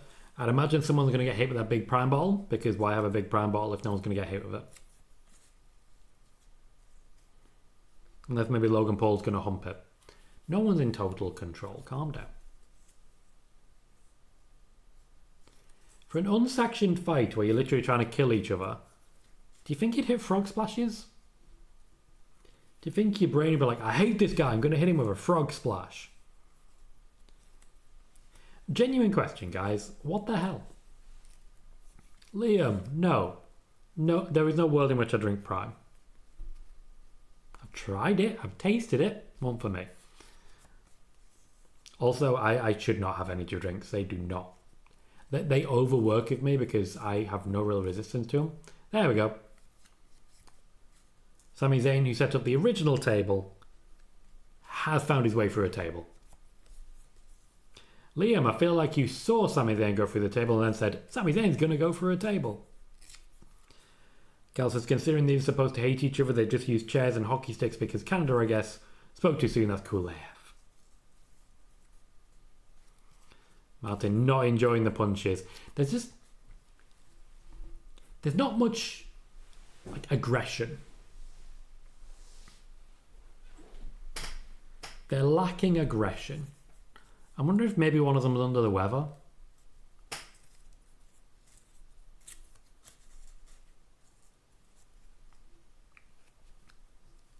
Yeah, thank you, Dan, for bringing this to attention. I will read that in just a moment. This, to put it into context for our reader, is why the idea of an unsanctioned match in the middle of the show makes no fucking sense.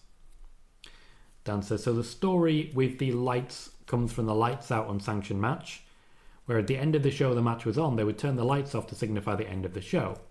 Then the unsanctioned match would take place after the sanctioned show had officially ended.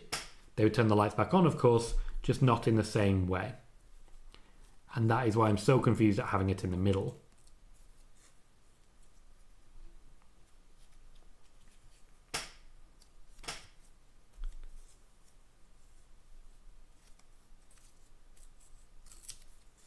Dom says, I think with the chemistry they have, we're expecting a lot more because I'm not impressed.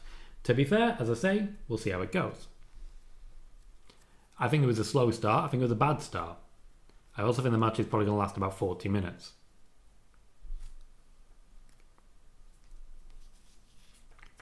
Kevin Owens showing a few battle scars as well.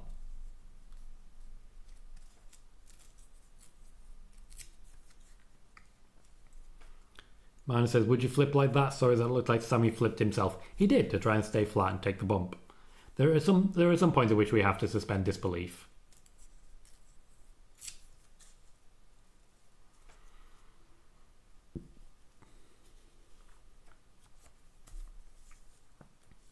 Kevin Owens thrown knee first through a chair.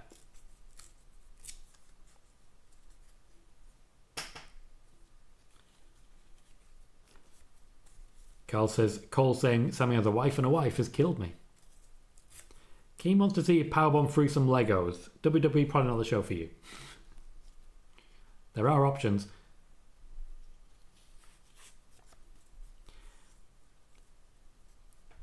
Are you kidding me? You've given us a ref bump in an unsanctioned match.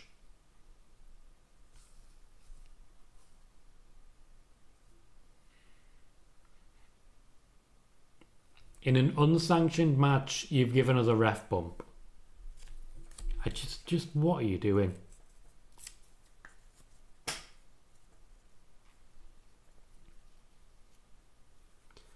Dan says it's usually hard to top a lights out match too, because you usually only do that in extreme circumstances where you've really built something.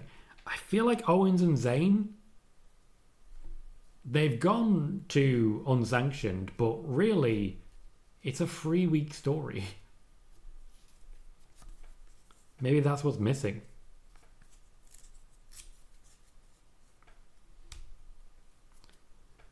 Liam, once again, you don't need a ref bump for Randy Orton. If Randy Orton wanted to come down, he can just come down. It's unsanctioned.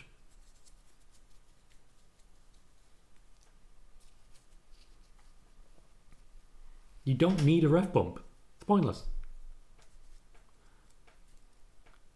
Madden says, shouldn't this be last man standing or something? 3 count doesn't work like this. Sorry, I'm being critical. I know. You are. It's okay, though. You're allowed to be critical if you're not enjoying something. You're allowed to give feedback. It's not like you're not being constructive. Oh, more tables. Tom says that ref is great with a run and perfect slides into the ring. Charles Robinson is very experienced at sliding on his belly. After all, Bill Nage.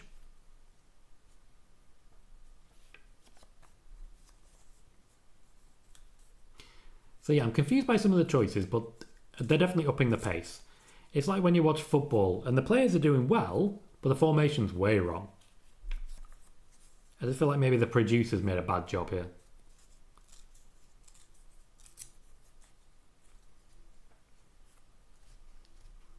That was technically a headshot. That's a great bump from Charles Robinson. To be fair, has anyone been ref bumped more often than Charles Robinson? Like, he's the guy who botched the count at Starrcade, possibly because he was told to.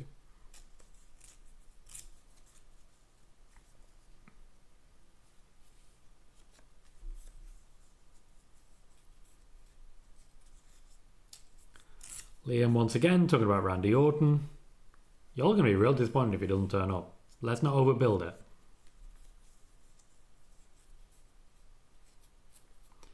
Miner says, unsanctioned was WWE saying we hold no responsibility, but refs are being taken out. I'd imagine eventually there'll be no refs. They'll just refuse to do it. Are we just pausing? Sami, do you want to... Does anyone want to move? What is... They just didn't want to move then. They just stood there for a while.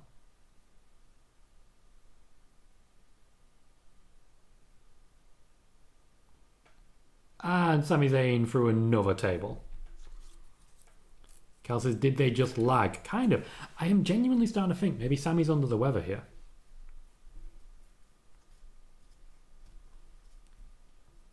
Maybe something's genuinely wrong.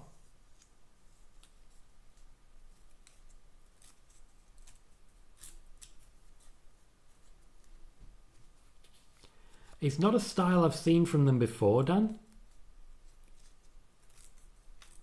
Everyone has their own selling style. I think Roman's cough sell is one of the best, to be honest. But it seems like they just paused and froze.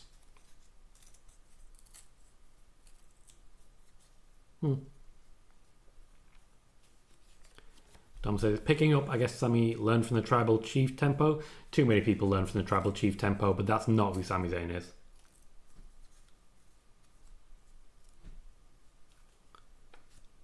He will be Martin, but it's very early in the day for that. He's got a whole month of fasting to go.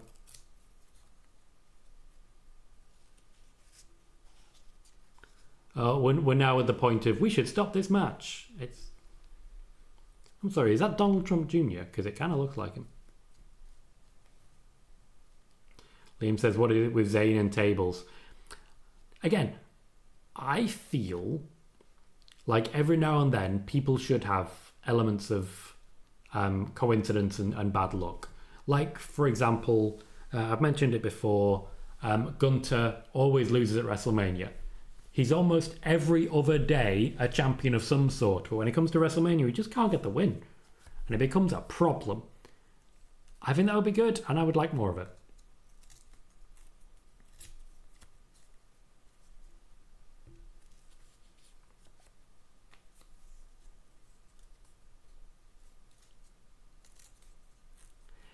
Fair, Dan. DiBiase in the back elbow. Yep. Absolutely fair. Little character traits and things like that go a long way, especially if they're not really focused on.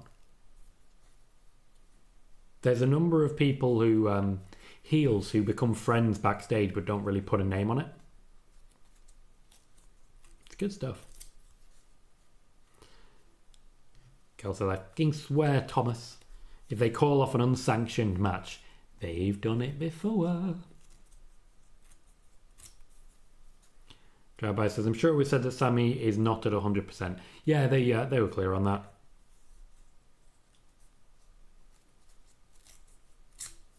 He will be selling the neck, and of course the neck is connected to pretty much everything.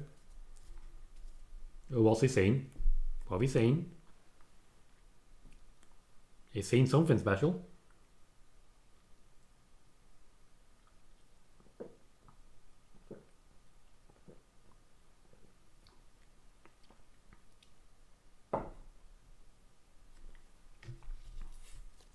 Okay.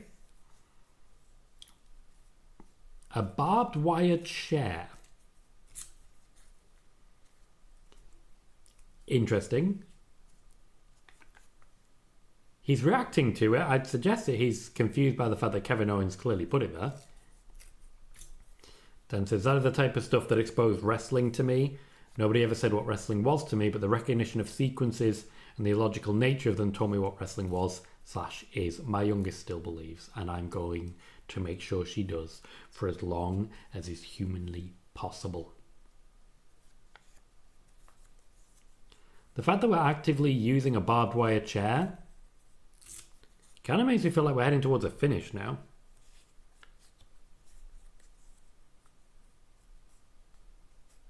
Would make me feel like it's short, but in reality, knowing that The Rock's going to be involved, they might have to cut time off elsewhere.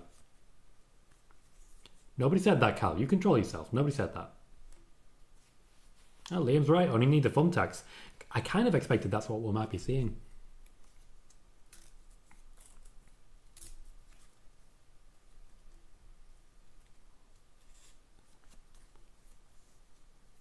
A strong reaction from Kevin Owens. I'd imagine he's blading right now, to be honest.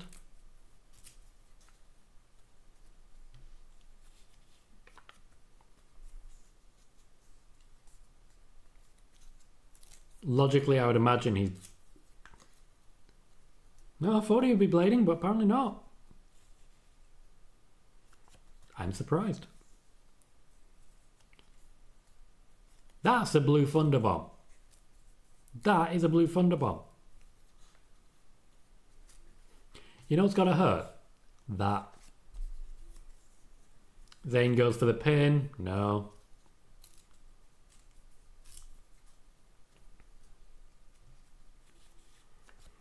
Like, it was a good move, but you don't win without the finisher.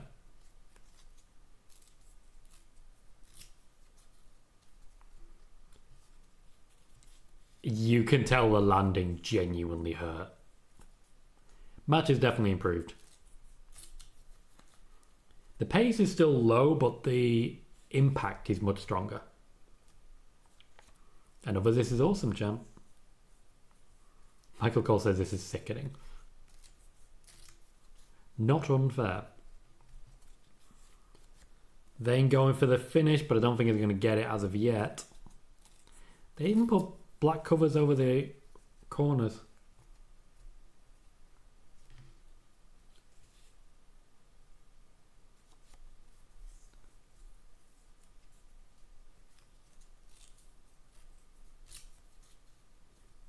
Carl says the match has improved massively. I think people are a lot more invested in this one, I'll tell you that. I wonder where all the referees are.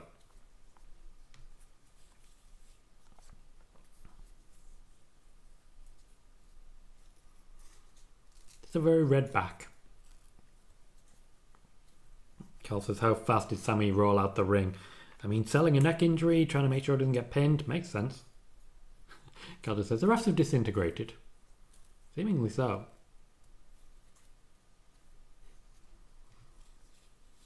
Cameramen be roaming too.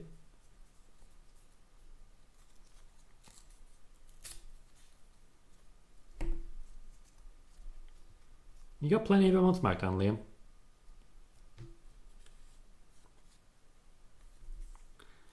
Starting to look like this might be a clean Kevin Owens win. Zeroing in on the neck. A Stone Cold Stunner naturally would also target that area. Randy could also be sitting at home, Keem.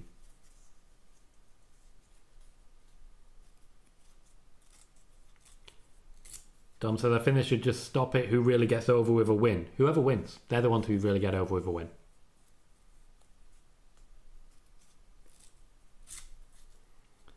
The focus here is not on the win, it's the character.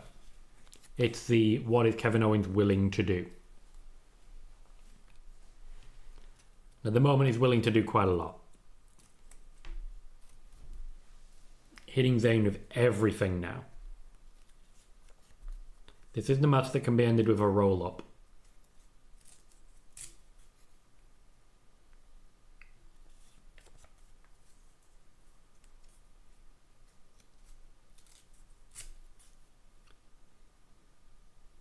Kevin Owens is not going to be talked out of this. We know what's going to happen. We also know he can't really put hands on Jason Jordan because Jason Jordan's still carrying injury. To be clear, Kevin Owens was not able to get that powerbomb because of Shane Helms being way too close to him.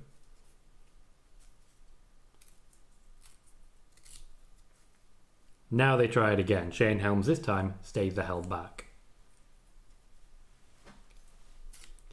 Mana says, where do these two go for Mania? I think Orton's the obvious choice for Kevin Owens. For Sami Zayn, it's difficult to say. I know there's been suggestion of carrying Cross, but I can't imagine carrying Cross on the WrestleMania card. And that's that. To be fair, I do feel that is how an unsanctioned match should finish. Should just be an outright beatdown. No sign of a Randy Orton as of yet. And for me, no surprises.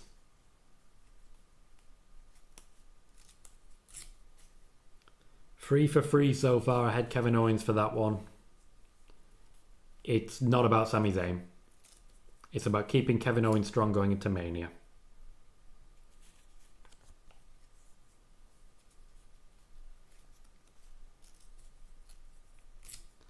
Liam says Owens wins. Bayley says I skipped that match. Fair enough, whatever works for you. Liam says Orton comes back now after he beats down Sami Moore. So again, you're still talking about Randy Orton. Match is over. Martin says, is this a way to write Sami off for Mania? I improved 100%, but I'm at 5. I'm giving it a 7.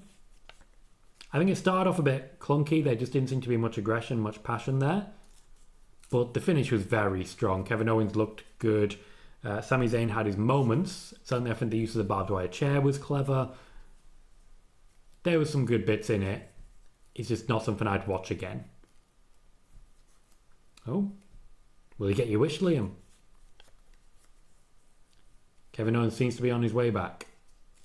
Beating up NXT talent.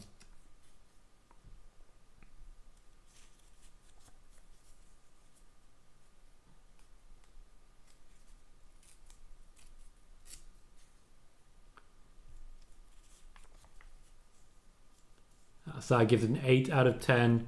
Cal says 5 out of 10. Slow start, very boring beginning, but certainly got better with some cool spots. Did the job keeping Kevin strong for Mania. Dom gives it a 7.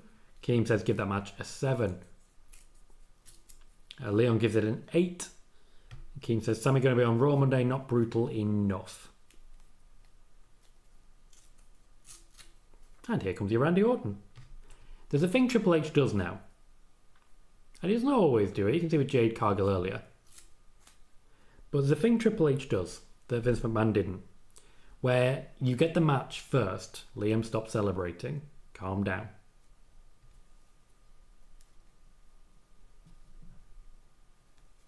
Where what you get is a clean finish to the match and then you get the return.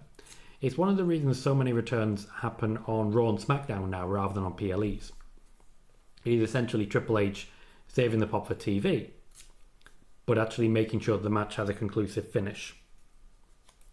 That's what we've just seen. And to be fair, Kevin Owens still had plenty of time to hit that package pile driver. He had plenty of time. As I mentioned, WrestleMania plan, Randy Orton versus Kevin Owens. We knew it was heading that way.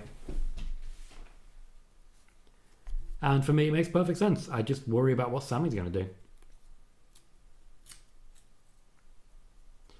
Gal says, Kevin looks like me looking at my bank account after a night out. And Keem says, the Viper.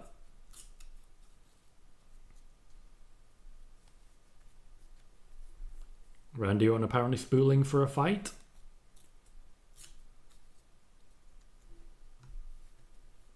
And the lights are back on. Just in time.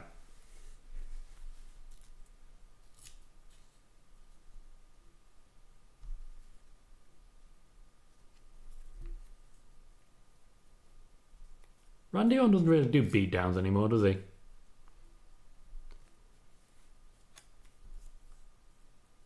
What was that? 4 punches and an RKO? Oh no, we're going to get some chair stuff. Okay, I'm down. Or is he building for a punt?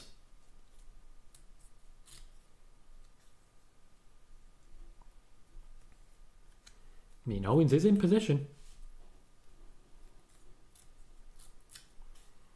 Carl echoes what I was saying. Can we just say Kevin had enough time to do the move on Sami? He did. Just didn't seem to want to take it. Kevin Owens isn't even moving. Randy Orton telling him to get moving.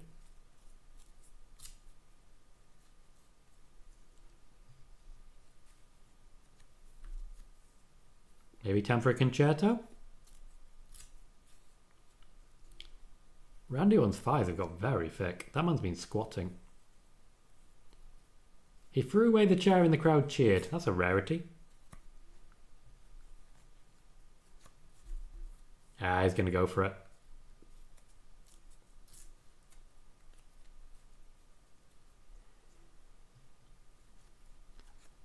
There's not really anyone who can pull Kevin Owens out of the ring.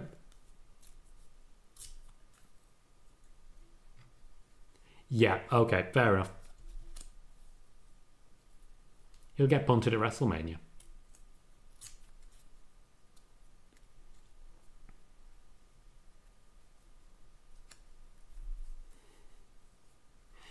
The boo was strong there. He threw away the chair and I thought, why are people cheering that? But then it was pretty obvious that it was going to go for the punt. Dan liked it as well.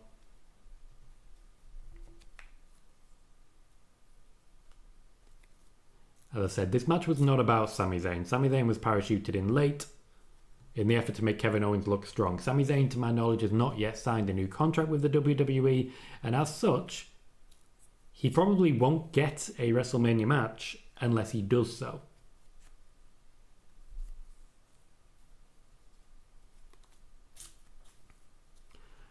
Randy Orton calling security in the ring, telling them to come one by one.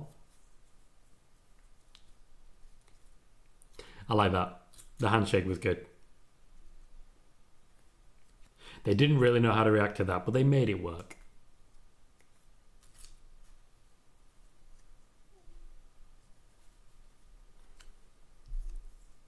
Cal says, for the first time in wrestling history, security do their job and then they get RKO'd for it, and as they should. Trish says KO is so getting punted at WrestleMania.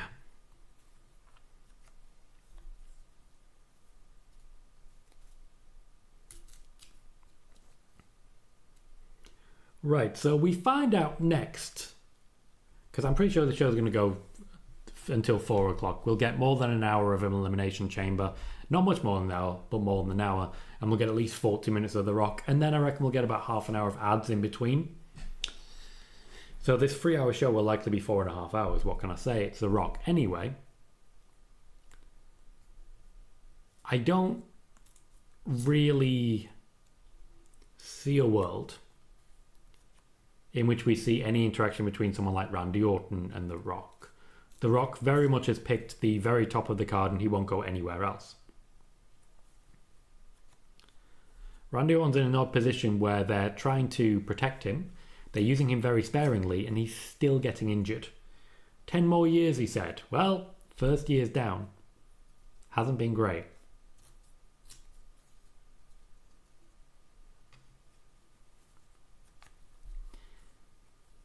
As I've said, The Rock has been angling for the main event. Has he got it? Because if he's got the main event after one appearance and buying a van, that devalues everyone else, including CM Punk, including Drew McIntyre, including John Cena, including Cody Rhodes, the person that they're all fighting to face.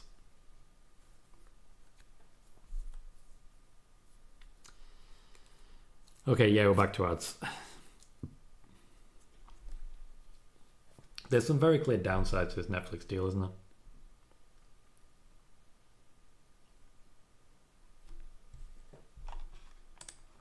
Liam says, as regards The Rock, he's politicking his way to the main event, and you are not wrong. The ads on screen now, in fact, also show The Rock holding a pretend championship.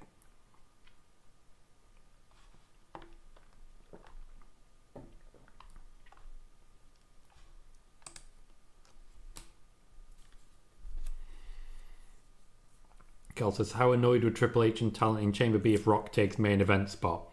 They would not have an opportunity. Martin said it devalues a championship in my opinion, and while that's true, they would of course argue that it doesn't because the championship's in the main event.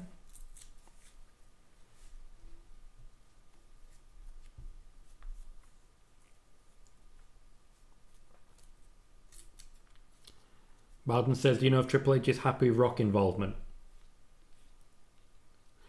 Right, okay. So there's quite a bit to go into here. Some of which I've discussed before, some of which I will discuss in future, but Triple H is happy with some of The Rock's involvement. However, The Rock keeps actively undermining Triple H in a way that makes the whole show worse. He's not particularly happy with The Rock's on-screen involvement, particularly because Triple H hasn't been consulted about any of it. He isn't involved in the scripting. All he's told is, get out the way. Just get out the way. And he's not the most comfortable with that.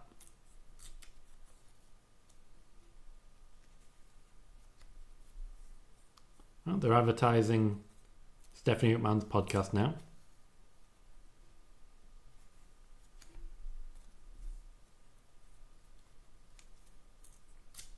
I can't imagine a world in which I choose to listen to Stephanie McMahon asking people questions. There are trained interviewers and trained journalists who can put themselves into great positions and have great questions to ask. Stephanie McMahon is just doing a chat with friends. Though, to be fair, that's not always a bad thing. I look at the It's Always Sunny podcast, but yeah, it's one of those moments now where everyone kind of has a podcast. It's called Stephanie's Places. How does that relate to interviews?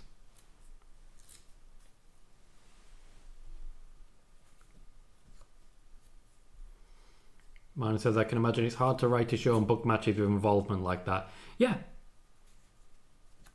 Essentially, Triple H's script got ripped apart.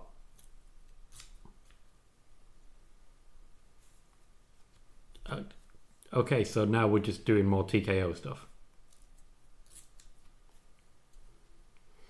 What I will say is it's very nice of WWE to schedule WrestleMania for April, and particularly for Easter, because it means I don't have to book a Monday off work. Nice of them. I get to just continue having no time off work, because to be honest, I quite like my job. So around April time, I'll get a message from my boss saying, "Are you going to book any time off? Take 2 weeks, bugger off," and then I will. But I've got nowhere to go because I'm poor. Drive-by says, "I believe there'll be a Stephanie and Bloodline episode. She's filmed on a yacht with them recently." Of course the Bloodline have a yacht. Maybe that'll be a Below Deck episode. I'm not going to lie, I'd watch it. Jesus Christ, will you move on, please? They're just advertising more WWE stuff. The last match ended ages ago. At some point I want to go to sleep, guys. It's 2:15 in the morning.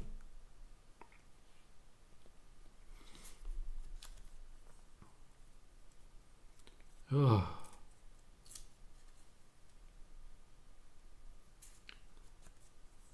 This is just it's difficult. It's worse knowing that eventually I'm going to have to sit through The Rock talking shit at Cody Rhodes.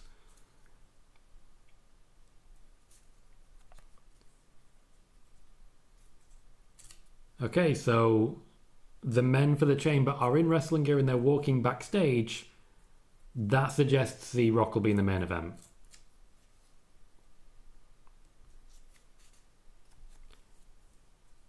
Yep, The Rock has got the main event. So stupid. Dan says, "You see why I didn't like doing these? I'm on it now because I'm working on Friday's show." Yeah, you're not wrong. It's soul destroying. So repetitive as well. It's not a surprise. Bayley says, "Rock has become Vince." I wouldn't go that far. Drive-by says, "Screw The Rock. Personally, I wouldn't be interested." Although, as you mentioned earlier, it depends how much for. Chris says, "It makes sense though. The winner will sell their soul to Rock." Says who? That's not what the segment's supposed to be. It's supposed to be all about Cody Rhodes.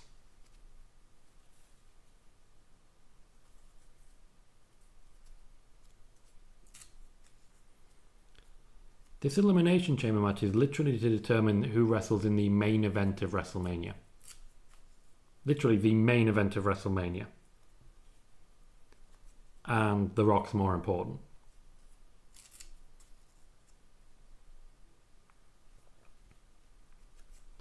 So is someone wrestling on behalf of The Rock? Are we still going to end up with The Rock versus Cody Rhodes, just so The Rock didn't have time to include himself in the match?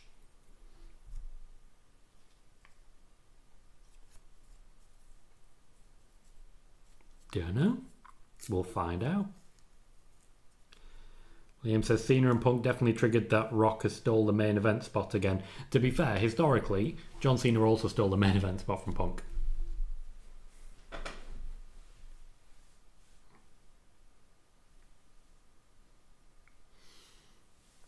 Crush has said, "Don't want to risk hurting the final boss's feelings and ego." I don't know where this is going. But you'll notice the vast majority of Damian Priest in his vignette is Judgment Day stuff. Still on about Judgment Day. King says, "Rusty Cena in a match like this." Cena is rarely rusty. To be fair, he'll come in, he'll hit a few AAs and then he'll be kind of forgotten about. They actually showed something from the Thunderdome era there. The rarity.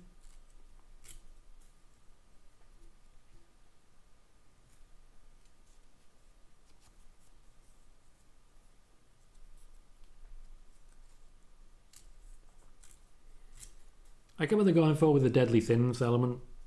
I like it. It's not necessarily making the vignette watchable though.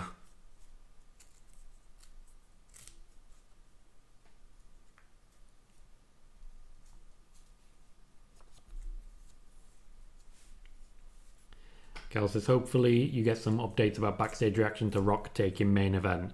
Yeah, I've got a few come through already. Mostly about him trying to get the main event, but now he's got it. I did say he was trying. Liam says, all this for Cody to say no, they could have done this to open the show, have The Rock confront the Chamber winner in the main event. There'll be a reason it's main eventing. So I said it may just make sense from a booking standpoint. Whoever wins is The Rock's corporate guy and beats on Cody when he turns Rock down. And Chris says The Rock wants Triple H's job. He doesn't. In no way does he want that. He doesn't want to have to deal with anything beyond the main event scene. Carl says, could have done this on SmackDown in my opinion. Yeah, probably. The Rock has rewritten quite a lot of WrestleMania as well.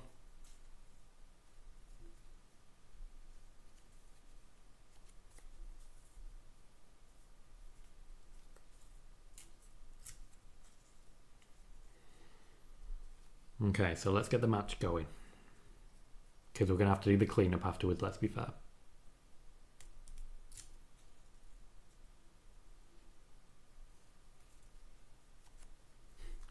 The other Mike is already changing his pick based on the match order, which does happen sometimes. It is telling.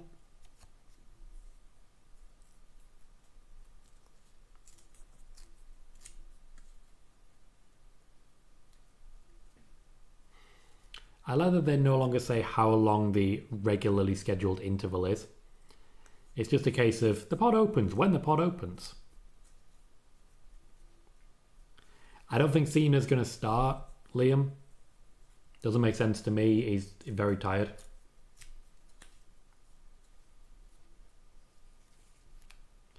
Martin says, I'm being cynical, but this feels like revenge from last year. Logan Paul comes out first. He'll be podded. Martin says, I'd love Punk to win, but that's a dream. Logan Paul is apparently just leaving. Oh, he hasn't brought another stream with him.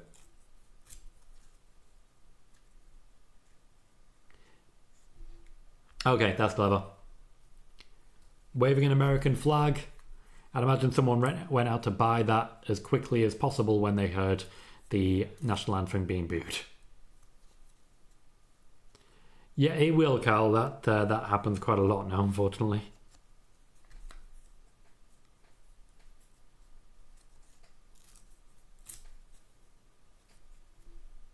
Liam, you've listed 4 of your 5 competitors. Kind of hedging your bets there, mate.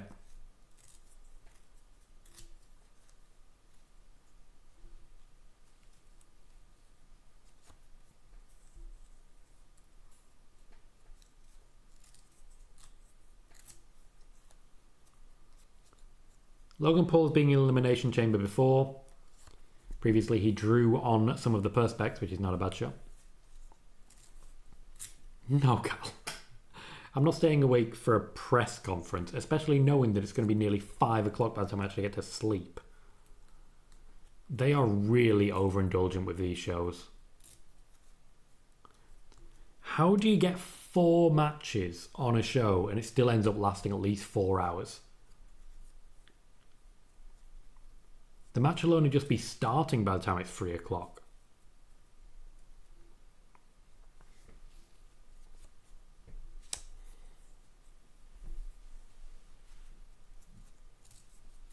Ugh, don't remind me, Liam.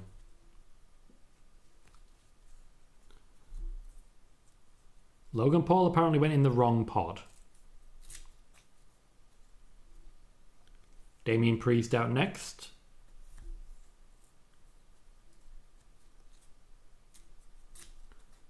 Leaving us with only good options, really, for our starters. Logically, I think Cena will be podded as well, which leaves some combination of Seth, Rollins, and McIntyre. I don't know, I think Rollins and Punk makes a lot of sense. Punk and McIntyre obviously makes a lot of sense. Seth and McIntyre could also work well, so it's a freeway that I'd watch. I'd watch that freeway. It's a threesome I would definitely be glued to.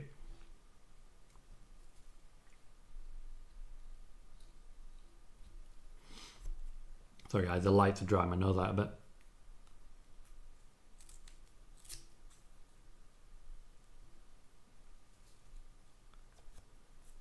Well, I like to think the shows are always interesting, Cal, to be fair. I know that they're not always, but I try.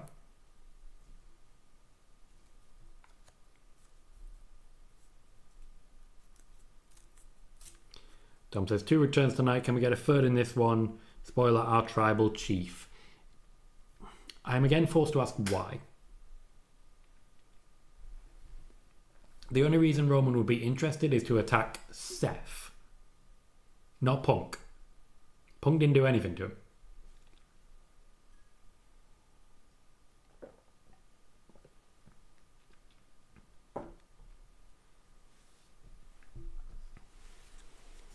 Well, Crush, at the Royal Rumble, the intention was for Drew McIntyre to face Damian Priest.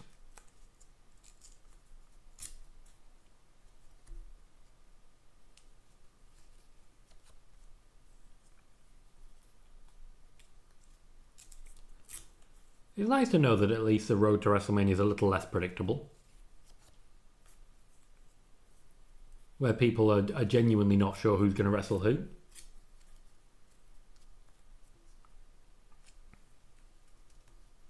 Liam wouldn't mind Priest versus Paul.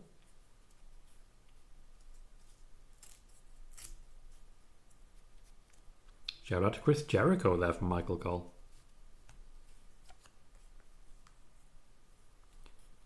Okay, so we're starting with Rollins and Cena.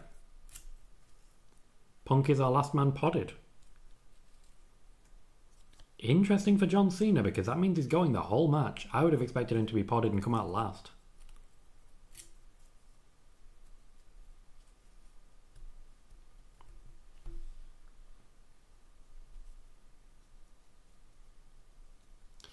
Liam, let's have a look at what it was you know.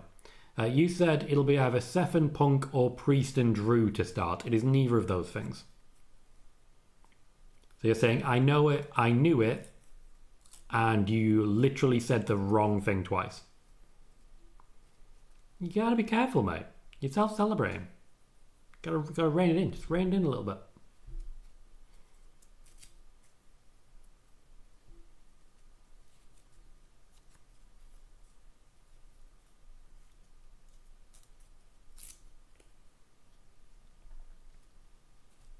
Mick, you're right, mate. Says, hi, Tom. How are you today? What do you think about the show until now? It's been good. It's been solid. It's been slow and it's been long. There's been a lot of ads. And ultimately, it feels bloated despite the fact there's only 4 matches in it. Also, The Rock's going to take forever. The wrestling's good. There's just not a lot of it.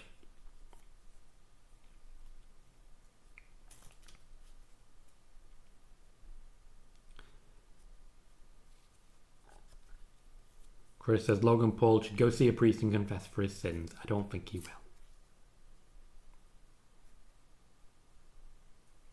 Cal says, I feel like I'm at the cinema of all these ads. Yeah, but that'd be like having ads during the movie.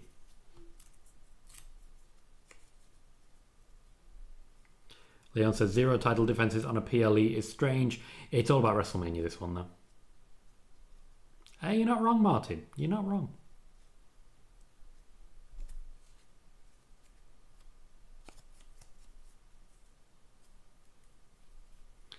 As regards CM Punk, I think the time when he main events WrestleMania is the moment he stops talking about it.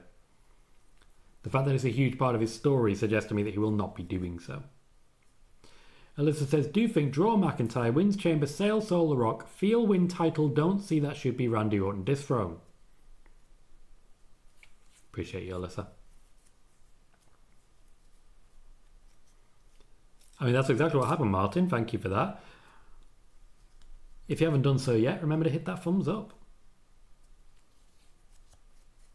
Cena is indeed podded, meaning we are starting with Seth Rollins and Drew McIntyre.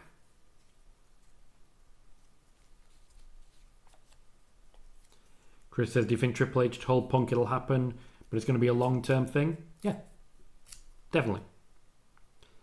Yeah, Martin, I did report, when it comes to the live servers, it is a increasing cost for Netflix. The price was always going to go up, unfortunately. They got to pay for WWE somehow. Cal wants more Alexa Bliss content. The day will come, don't you worry. Dryby says, I really hope we see Roman returning tonight to take out Seth and Punk.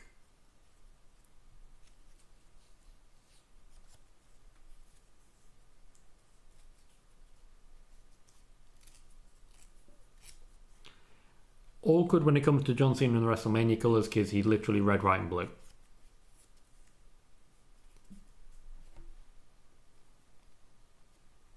You know, typical Cena colours. Alyssa says, do you think Drew McIntyre wins Chambers? We'll find out very soon. Liam, it's not a blank screen. We're seeing the arena.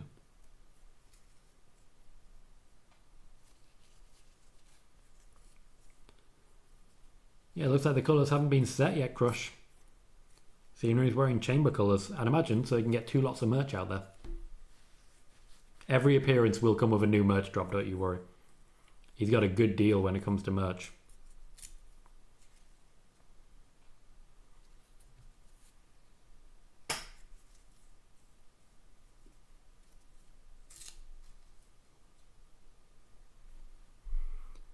Keem says the most unpredictable chamber to date. I think there's been more unpredictable ones.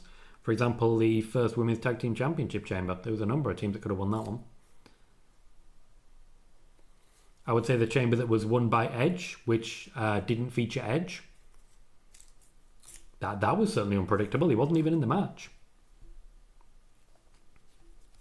Maybe one day, Cal, maybe one day. It's difficult for me to believe in a world in which people actually buy something with me on it. Alyssa says, do you see Cody Rhodes retains at WrestleMania? Well, that depends on who his opponent is.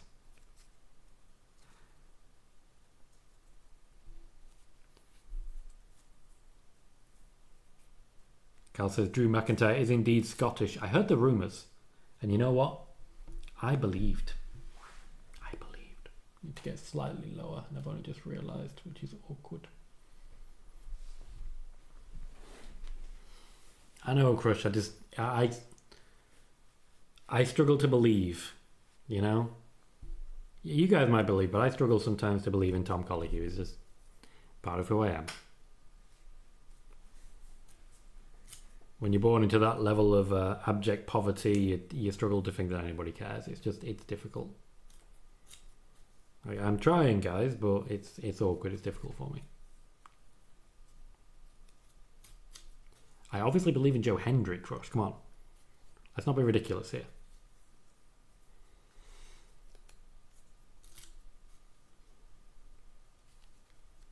Too many syllables, Cal. Doesn't fit.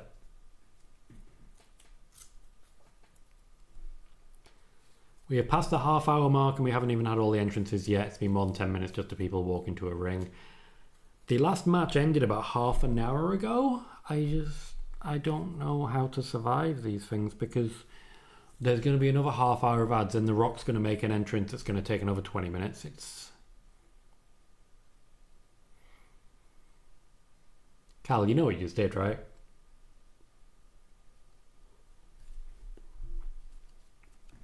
You've just made me answer a question about Brock Lesnar. How dare you? You hurt me.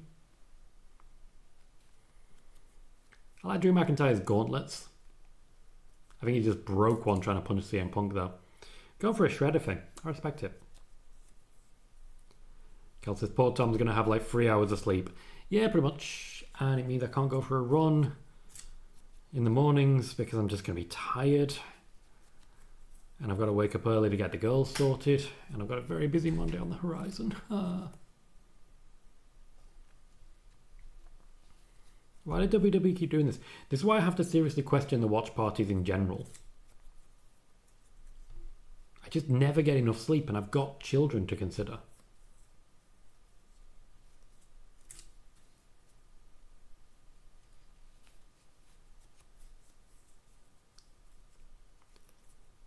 Alyssa says, Drew McIntyre versus Cody Rhodes overwhelmed WrestleMania main event. Eric says, let's go Drew, which is similar, but more concise. Carl says, considering Punk embarrassed Drew doesn't seem to hate him like he should. Eric says, how many cherry cokes have you had lately? A couple? I don't know. I keep myself busy. Keep myself well loaded in the cherry coke department. Seth is a sight.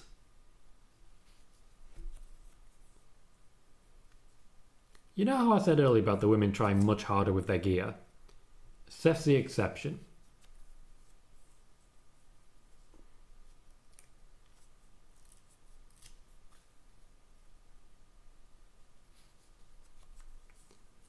Damn mate, I gotta sleep somehow.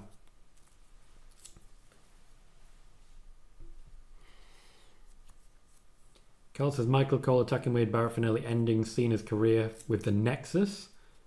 And also has regards Seth. What is he wearing? Chris says this might be one of my favourite Seth gears. I don't know, but he's wearing it.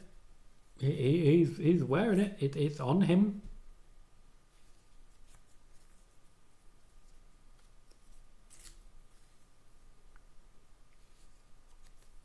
That really is a long entryway, isn't it? Imagine being John Cena just stood in a pod waiting for everyone else to get down and do stuff. CM Punk's just sat down.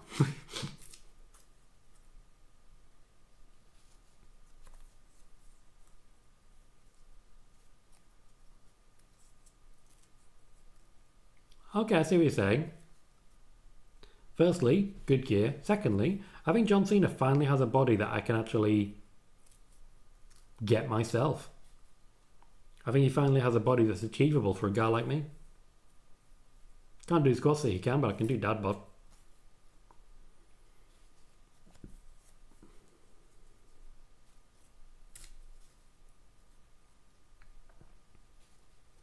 Drive-by says Punk looks bored. Chris says Punk looks angry. Can't be both, guys. Can't be both. Cal says his entrances went on for a long, long time. Yeah. First, people didn't start leaving, to be honest. No wonder they're doing them earlier in the day. Cal says, John Cena was in Hungary 2 weeks ago. My sister-in-law saw him there filming a movie. Does he believe Hungary is a country? Because there are some countries he does not believe are countries.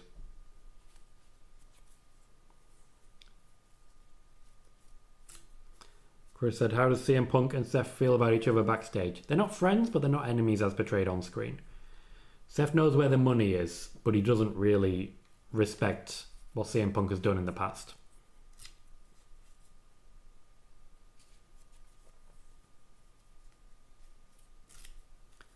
Liam says, what's your death row meal? Probably, and this might surprise some people, my mother's recipe macaroni and cheese. I've always been a big fan. It's very nice. Is he going for a bite? I'm not sure what was happening there, but I saw basically all the way up Seth Rollins.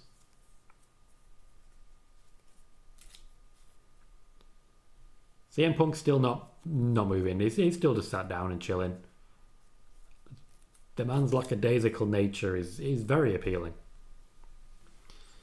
Martin says, if Elimination Chamber is over 4 hours, imagine Mania. Well, when you combine the two shows, it'll be over 10.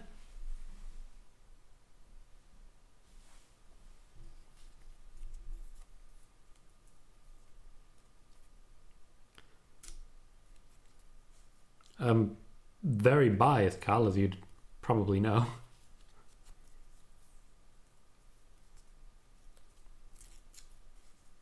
I think at that point McIntyre realised he wasn't quite pushing Seth's face into what he was trying to. He was actually, in a great way, between the two.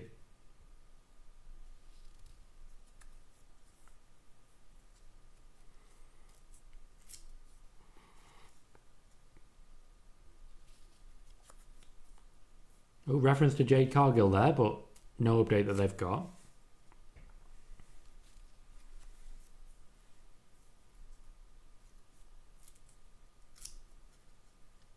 Oh, something just...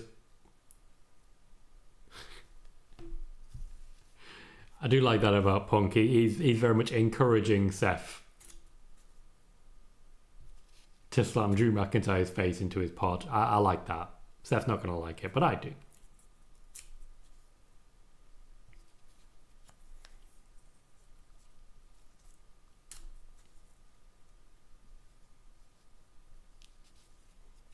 Punk is trying to fix his pod. He's actually just trying to repair his own pod after it was broken. No, Cal, Punk and Seth are not friends. That's the exact opposite of what I said.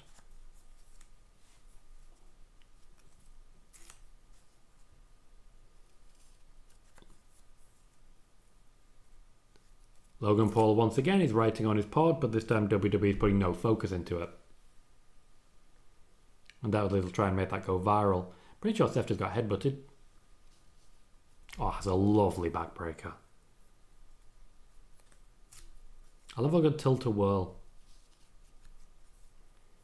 Oh no, Cal, the enemy of my enemy is my friend. Logan Paul could do that. He also could not do that. He has every option.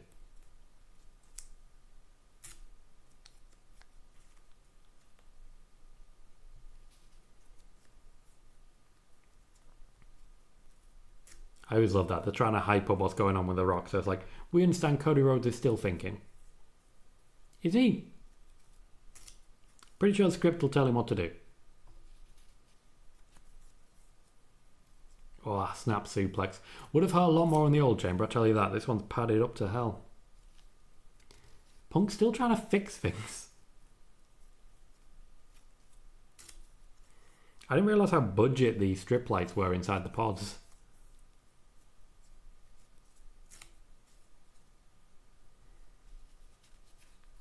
Chris says Cody is probably backstage eating sushi. I can see that world. I can see him being a sushi guy.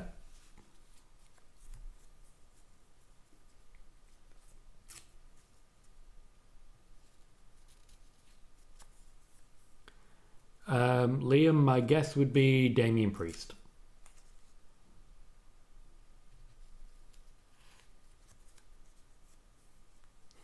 Not unfair, Martin. Not unfair. Cal says, if Cody doesn't turn heel, that's like a slap in the face to these six guys. No. The Rock's done the slapping. The Rock's a slapper. Chris says, Punk probably doesn't care for the new chamber design, but he appreciates the padding. I doubt he really cares that much at all, to be honest. It's more protected.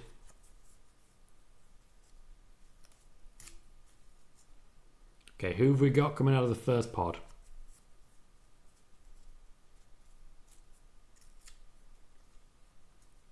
It is indeed Damian Priest.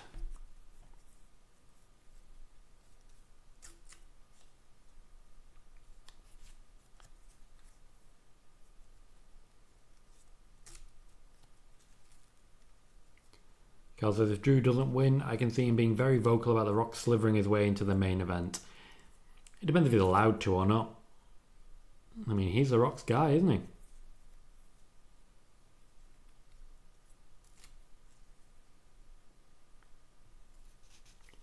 We'll have to wait and see what happens, because if McIntyre does win this, then Priest has been robbed of a Mania match, and I don't know who the obvious replacement's going to be. I don't think many people are calling out for Cena versus Priest, I tell you that. A shame, but it is reality.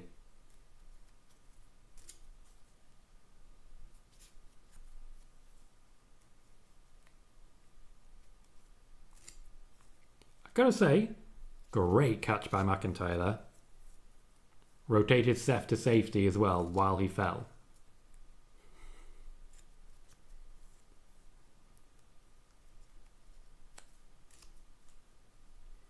I don't know how intentional that headbutt was. I think McIntyre just put himself in the vague direction and hoped for the best.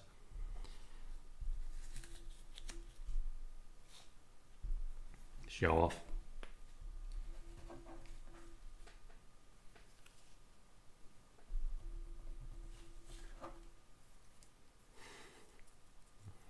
Chris says, for trademark reasoning, Damian Priest isn't the Punisher.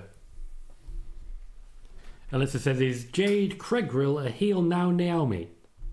I would appreciate your input, Alyssa.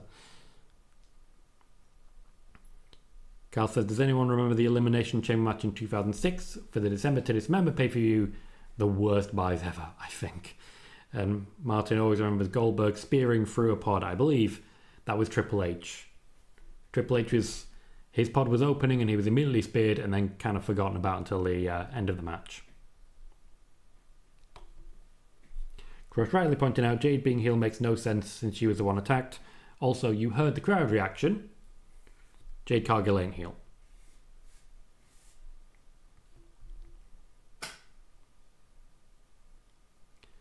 Okay, so I am feeling like next in is going to be Logan Paul. That makes the most sense to me.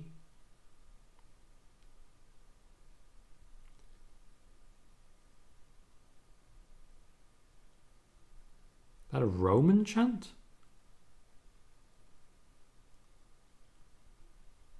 Bit of a Tower of Doom? Bit of a not? Hard to say that one, really.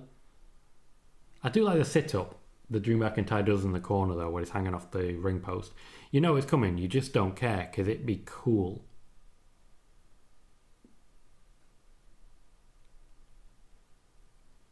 Here we go again for number 4. I'm kind of feeling Logan Paul.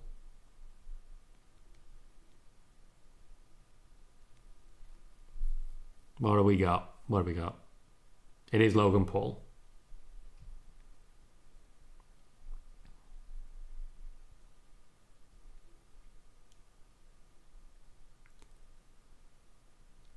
Okay, so I think from here the guesses are pretty simple. Punk followed by Cena. That makes the most sense to me.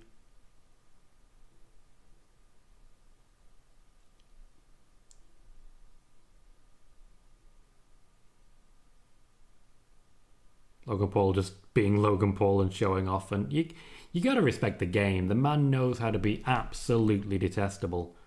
And he's made a whole career out of it. So who are we to say otherwise?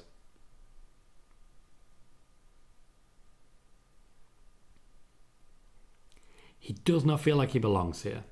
I don't think he ever will. Probably because he doesn't actually belong there. Also, can I say his pins are very elevated. Maybe too much so.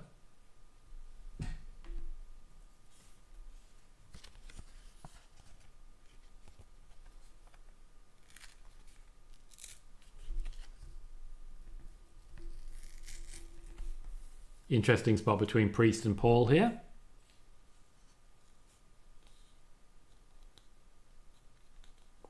Logan Paul going to take a beating.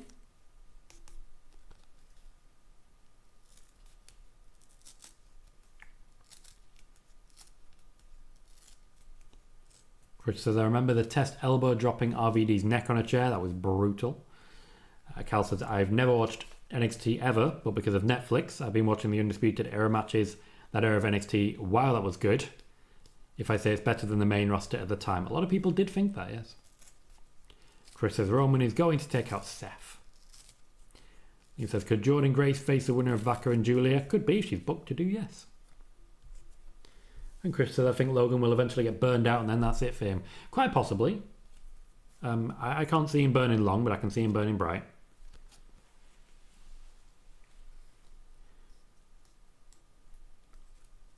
Damian Priest just basically showing off there.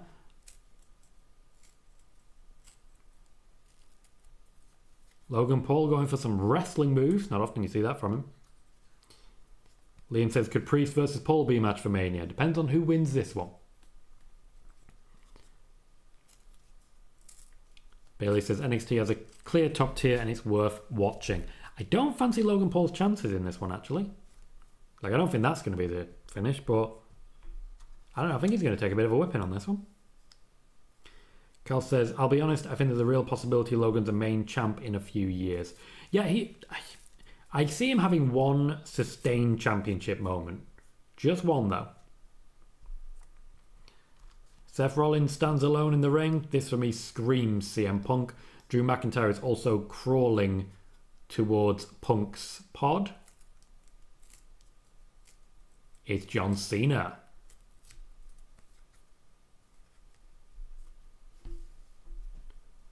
A lovely big pop for that.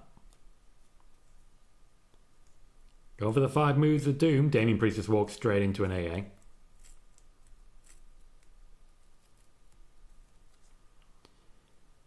Chris says, I think Logan will win the title from the Money in the Bank win. It's historically a heel way of winning it.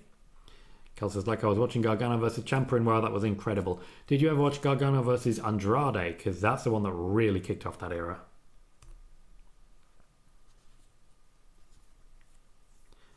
Cal says, I think Logan's incredible in the ring and on the mic, just a shame he's a knobhead. Kind of helps the situation though, doesn't it?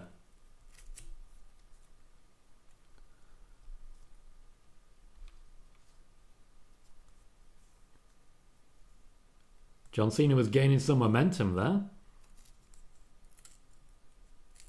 Drew McIntyre has been eliminated by Damian Priest, which almost suggests that Drew McIntyre will face Damian Priest at WrestleMania.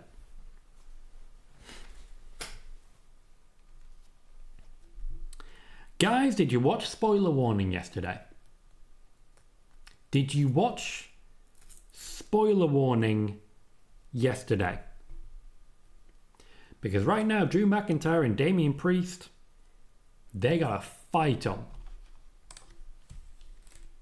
Someone is pissed off. Drew McIntyre versus Damian Priest is a clear direction for WrestleMania. Reports that Drew McIntyre was going to win this match were clearly false. WWE continue to wreck the dirt sheets.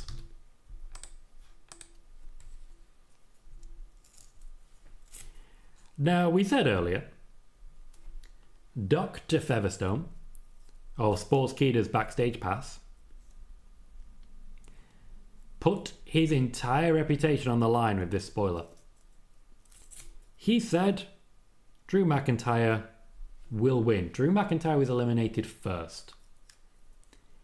It wasn't even a full ring when he was eliminated. Guys, start thinking about who you trust. Dom says, is Cena going to get the cane rub in the chamber? That's certainly how it started. They had to mute CM Punk because they knew what he was going to say there. Cal says, I don't know why I can see Cena winning this match and then Cena versus Rock versus Cody at Mania. Cal says, wow. Liam says, Drew's not winning. Featherstone the liar. Chris says, Drew deserves better. He deserves what he's getting. He's very, very excited to face Damian Priest. Liam says, I think Punk and Cena final 2. Martin says, WWE trolling the dirt sheets. Cal says, Drew wins Elimination Chamber 24. Goes out first 25. Very telling where he's seen now, in my opinion. Chris says, bye-bye Damian. Quite rightly, we are down to 4. Martin says, like you knew, Tom, some never learn. I literally said it on Friday. Literally said I was confident WWE were intentionally sharing false information. He should never have reported it. It's not a difficult one. You just don't report it. Even if he was right, nobody would be happy with him. What public interest is there? What public interest is there in reporting the finish to a match the day before it happens? Cena and Punk have stepped in the ring together. It's been a long time. I reckon we're about to see a pile driver.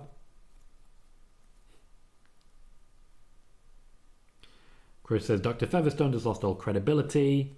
Oh, Seth interrupting. Dom says, Punk is comical. Said he knows this may open the fucking door. Because says, according to my source, either Punk, Logan, Cena or Seth will win this match. Chris says, Tom, we literally speculated that Drew was winning this year's Rumble last year. He's fallen off. He should be a world champion. So Gunter and Cody should not be world champions then. Wrestling is cyclical. His time will come again, but it's time now to give something back because he's been champion a lot in the last 5 years. And it is high time someone else got an opportunity. Damian Priest could really benefit from this feud. It's time he was able to at least get something back.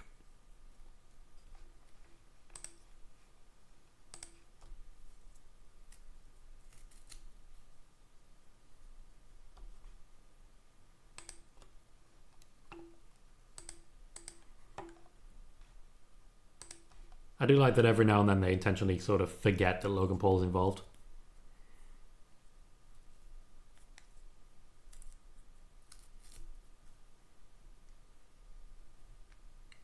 Nice combination.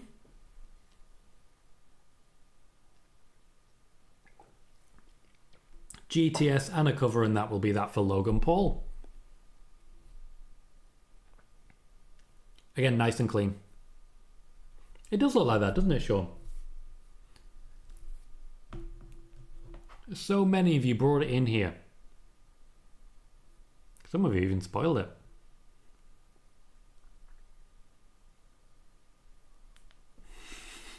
CM Punk throwing up the shovel.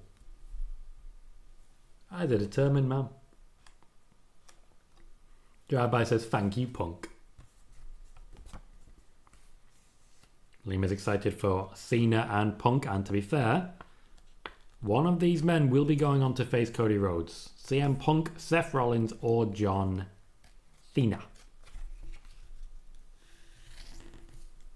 Cal says, CM Punk's so petty, and I'm all for it.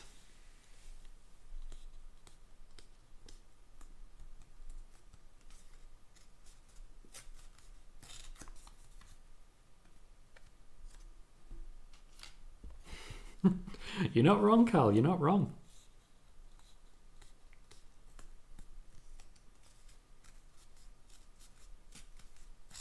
Chris says Logan Paul versus AJ build starts Monday. Depends how involved Bron Breakker's going to be in that.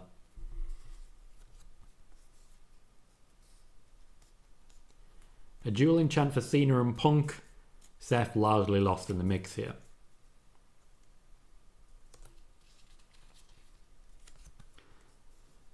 Liam says, Reigns comes through the chamber floor, spears both, Cena hits a double AA and pins both and wins. I find that unlikely. That's very un-Roman.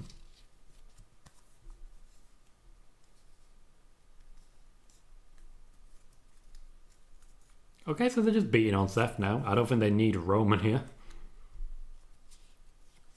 Are they doing a heart attack? They're doing a heart attack on Seth Rollins. John Cena and CM Punk just did a heart attack on Seth Rollins. I'm there. They've got me there, you know?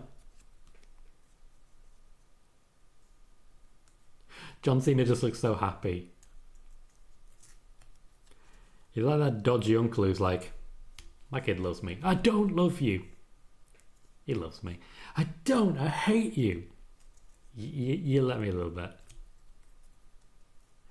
They do tend to lean on the whole veterans thing. They do it in Royal Rumbles quite a few times. Kel says hashtag Seth Lives Matter. Go on. Go on. You want to prove you're a different guy? Go on. That's actually beautiful. That's actually beautiful. With everything they've been through. And they just both immediately start punching each other. I would love to mock John Cena for his bald spot, but I can't. I actually can't. I ain't got no Punk hair. I've got me hair, which is John Cena hair.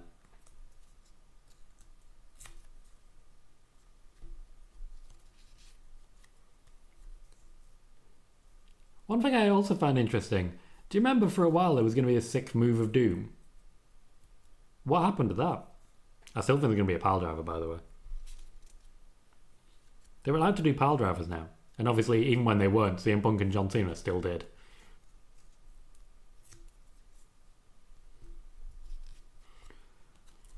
I know, Cal, Seth is just out of the way for now. Chris says, John looks so damn happy to have Punk back and it makes me happy.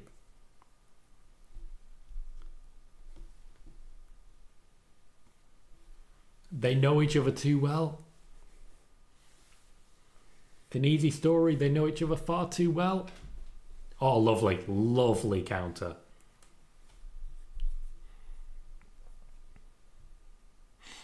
Punk still sells well for it, considering it's a bad move.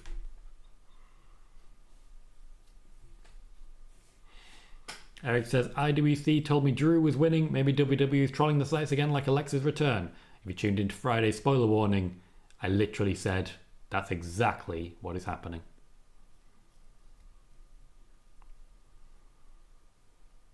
You need to start remembering the people who do this to you. When you bring in Peter Insider reports, remember, they were wrong about Alexa. They were called out by Triple H to their face. And then you go further. Dr. Chris Featherstone. He's getting a lot of credence lately. People are really reporting on what he's doing. And when tomorrow I report the whole fake news receipt, he's going to be there. His name is going to come up. Because he reported who was going to win this match and he was wrong.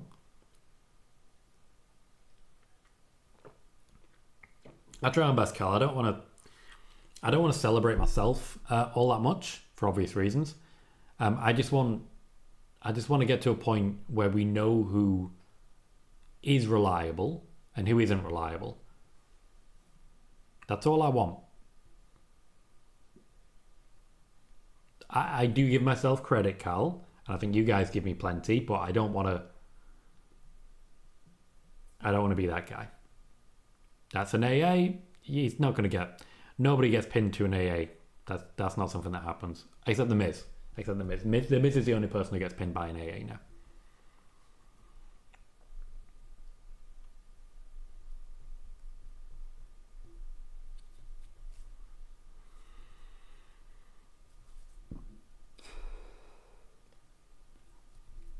Cena's showing some bumps and bruises as well. Still very strong. Chris says, I've seen someone say Punk is ruining his legacy worse than Chris Jericho, and this is why I say it's laughable. Eric says, who's left? I can't watch. Not much of a watch party if you're not watching, mate. Gotta be honest. Maybe the show doesn't quite match up as we were intending. Liam says, can't wait for the one-on-one match at Clash in Paris. The fans will be absolutely class and legendary for that match. I'd be there for that when the rain starts to fall. Something's happening right now. John Cena didn't seem to really understand what Seth was going for. He landed on his feet. There it is. I was wondering which one was a breakable one.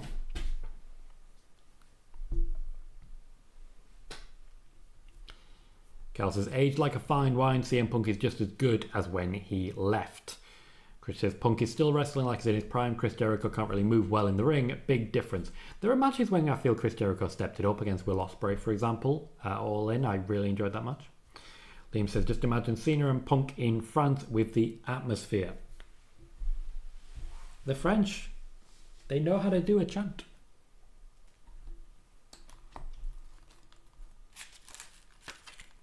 We have an angry Seth Rollins, who's about to lose his mind over CM Punk. Oh, roll up. Seth needs to focus. Going for the pedigree, which isn't even a finisher anymore. Finn Balor just kicked out of it. He was just like, nah. Took a pedigree and was just like, nah. CM Punk's about to kick out of it too. It's not even a finisher anymore. Pedigree is just a normal everyday move. When did that happen? Why did it happen? And how do we stop it?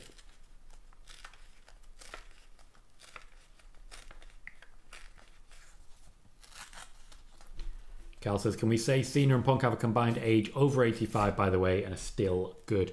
People are fitter longer. You look at people like Cristiano Ronaldo. Liam, as regards surprise appearances, Jade Cargill, Randy Orton. And also in many ways Alexa Bliss, because we were told she would not be here.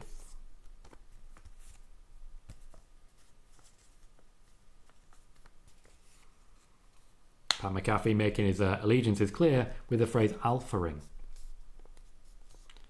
Going for another pedigree. I don't fancy your chances, Seth.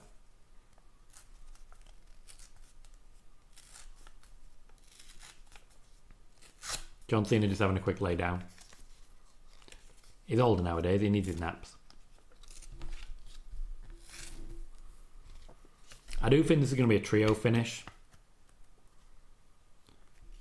Punk pins Rollins and then almost immediately gets AA'd. Something like that.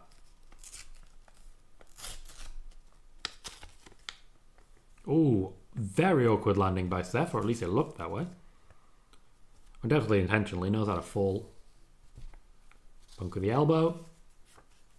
That's not as good as it used to be. Might be the only move, but that's not as good as it used to be.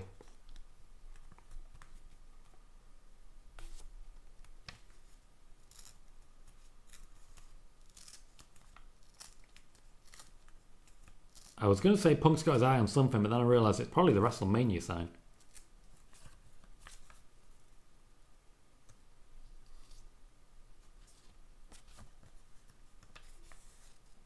Oh, come on, Seth, you can do this. Oh, what a deadlift. Punk selling in the face as well.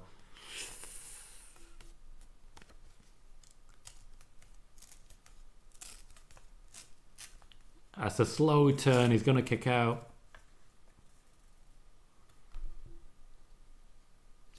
That's always the case when it comes to the stomp. Seth does a slow turn, like dead weight, if he knows they're going to kick out.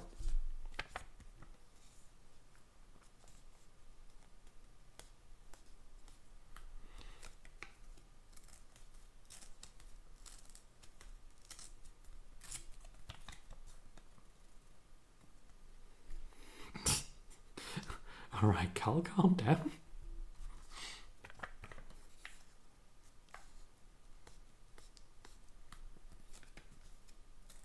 Looking for an elevated stomp?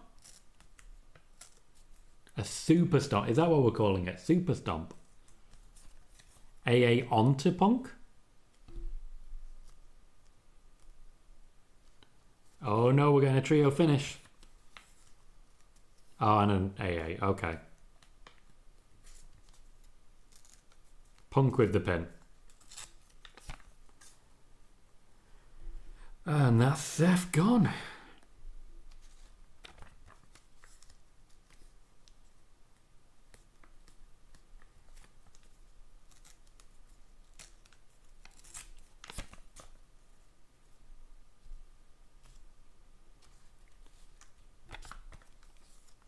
Liam, you're saying you called it and it's legendary. You misread every single entrant from the pods.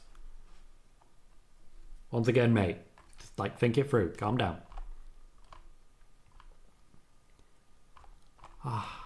Let's have a look back, shall we? Let's have a look back.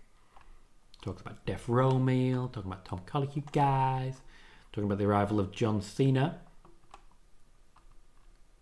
Talking about people being podded. Good stuff, good stuff, good stuff. Ooh. Liam had Punk and Cena to start. The other Mike changed his pick from Cena to Drew.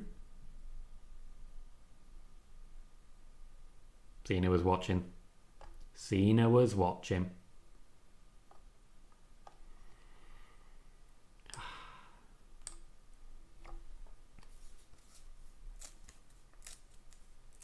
AA, that'll be a kick out from Punk again. Again, eyes on the ref. You gotta do better than that. Gotta do better than that. Drive-by says, God damn it, no Roman. I did explain earlier. Triple H likes the match to finish. He likes the match to finish. Chris says Seth's boots are the galaxy. Chris says Cena and Punk are gonna win this. They are. Genius, Cal. Genius. You're spoiling the whole damn thing, mate. The whole damn thing.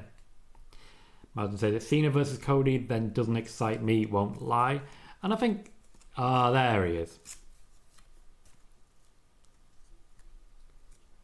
And I don't think that's an unfair comment.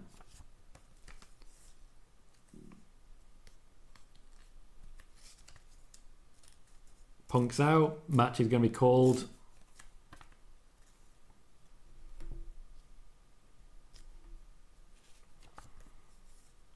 They forgot about Seth. Seth is literally shouting, die.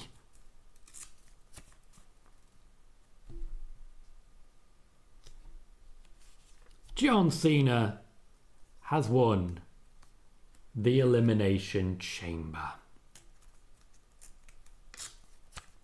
We continue the build towards, as I previously reported, Punk versus Rollins at WrestleMania. Roman Reigns is about to return and get involved with Seth Rollins, meaning that we are seemingly heading towards a triple threat. John Cena will take on Cody Rhodes. Do you think John Cena is going to sell his soul to The Rock? Do ya? Do ya? Cal says Seth shouting, "Die, Punk killed me. He's a generational hater." I'm giving that match an 8. I genuinely think the women's match was better. I think there were some slow moments. I think while John Cena looked good, he certainly didn't look as good as he was. I do think there were some good surprise moments. I think the way Drew McIntyre was pinned was good. I think the stomp from Seth was very good. But there were also slower sections. I don't think we saw much athleticism. With Logan Paul in the ring, I expected more top rope stuff, for example. Nobody climbed on top of a pod at any point. I don't know. 8 for me. I think it was solid fare. And I'm not unhappy with the winner.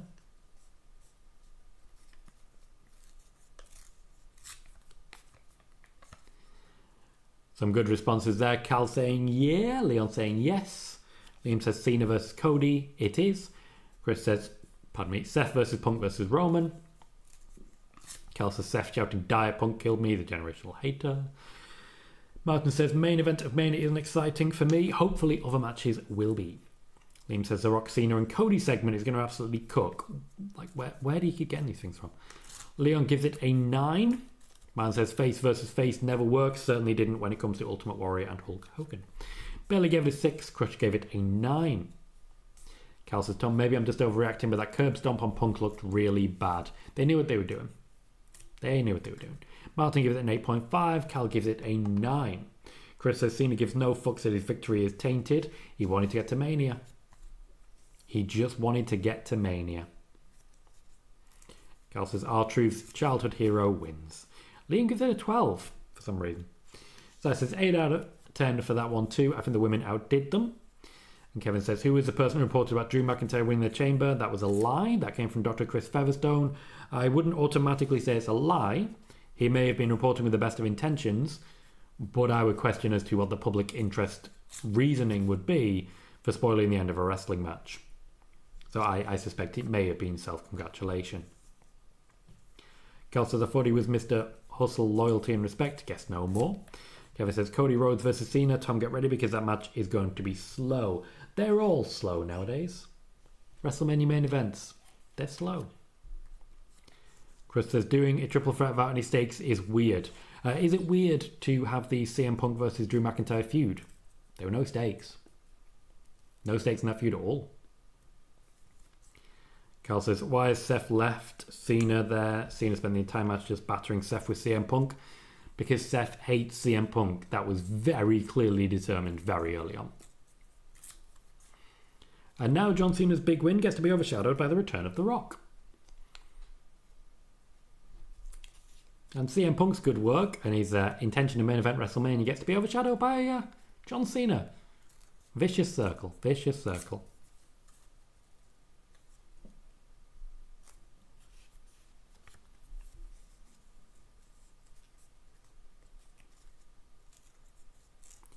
Kel says, I fully expect Tom for Cody to say no to The Rock, and now The Rock slivers his way into a main event. I genuinely think that's likely.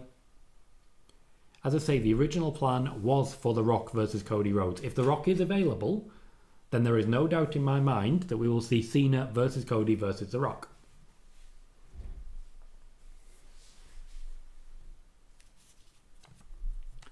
No messing around, though. John Cena's going to be in the ring for this one. Kevin, you don't need to add Drew McIntyre. Drew McIntyre will be wrestling Damian Priest. He'll be fine. Whoa. Cal says, Punk returning to main event WrestleMania and not WrestleMania 2 years in a row is absolutely hilarious in some sick way. Martin says, is Cena around for the full build? Mostly. So I says, Soul on a pole incoming. Why has no one said that one yet? Everything goes on a pole, and if you got a soul, soul can go on a pole. Can hear movement in the house, it's creeping me out.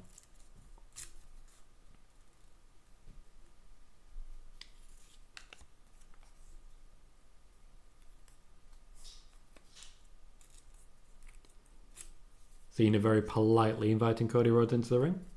My hope is that this will last 10-15 minutes and then I can go to bed, but I don't think it's going to. I think The Rock's entrance is going to last 10-15 minutes. And on a related note, whoa. Cal said this segment is going to go longer than the matches. Sadly, yes. That Elimination Chamber match did not last very long. It lasted less than 40 minutes, and I genuinely think The Rock's promo is going to last longer.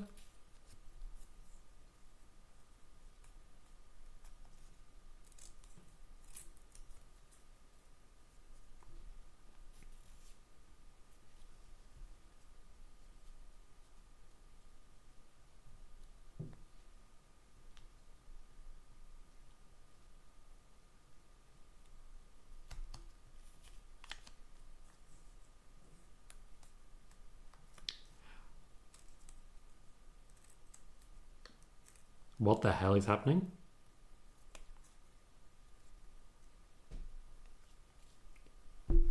Oh.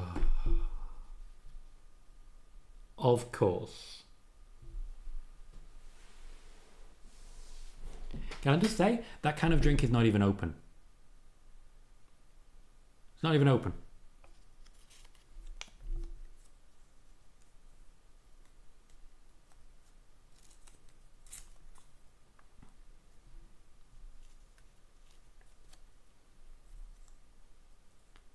That was pointless. That was just a pointless interruption to The Rock's theme.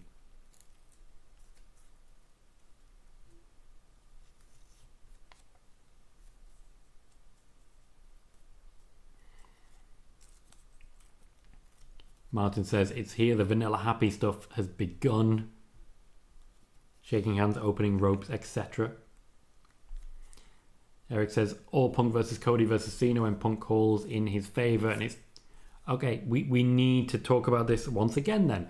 Eric, in what way does a favour with Paul Heyman get him involved in the main event of WrestleMania? Answer me that, because there is no way. Paul Heyman is not in the main event of WrestleMania. No member of the Bloodline is in the main event of WrestleMania. So in what world can that favour be cashed in for that? Bear with me one sec.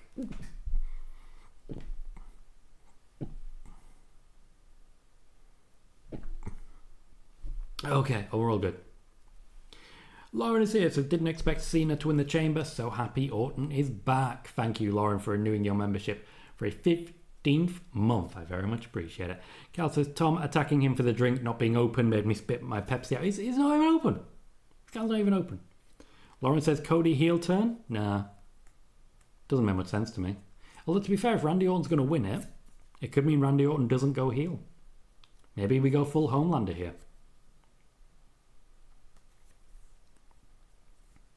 Cal says, what was the point of that?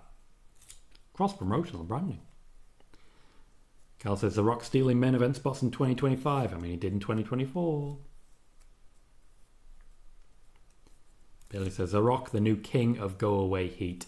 Chris says, Paul Heyman can get added to the match with Seth and Roman. Yes. Yes, he can, because that's Roman Reigns being involved. Cal says, I don't think people realise that WWE don't even know what favour it is. What favour is it? Was something to throw Punk in the Wargames match. They'll think of it down the line, though. They'll take the opportunity when it gets there, but it'll be something involving Roman Reigns and Paul Heyman. Billy says, is he going to wrestle Travis Scott? No. Chris says, plot twist, Travis Scott is The Rock's guy and Travis Scott is added to the match. Don't hit me with that stuff. Ryan says, Travis Scott is going to the ring. Oh my God, not in a good way. Eric, the draft will be after WrestleMania. WWE is still putting plans together. Chris says, plot twist, Punk's favour is for the best donuts in Vegas.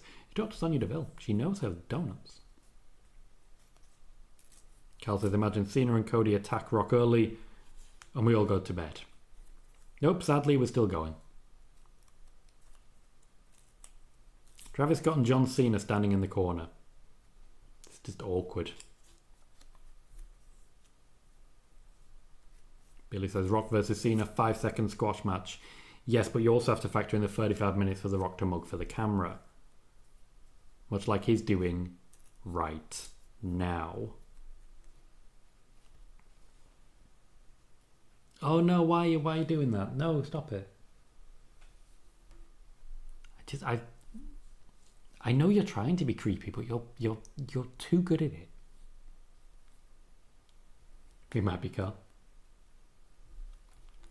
Name says Kinky Rock again, which is not unfair. Yes, he is Crush.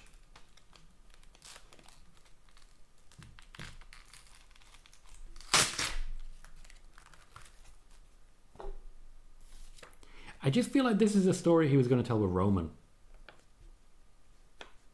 Like, Roman, you will embrace me as your tribal chief and I will have your soul, etc. He's just repurposed it. The Rock is getting watted. Yes, Crush, Bray's family do have the Blue Universal title.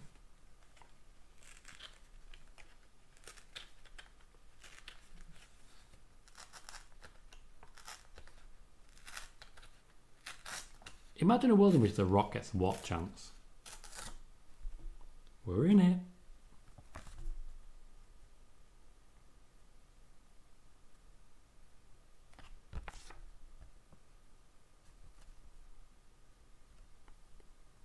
Can we start with the whole dream death business? It's awkward.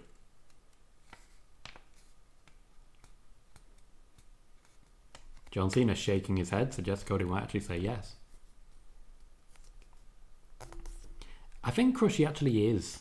I think that's what's giving Cody such confusion. He's got gay panic. Like, am I into all this touching? Am I not? Who knows? Who knows? I get what you're saying, Martin. I'm certainly suspicious of it.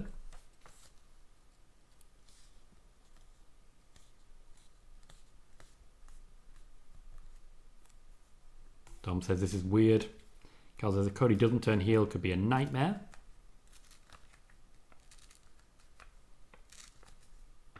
Martin asking why Cena's still there.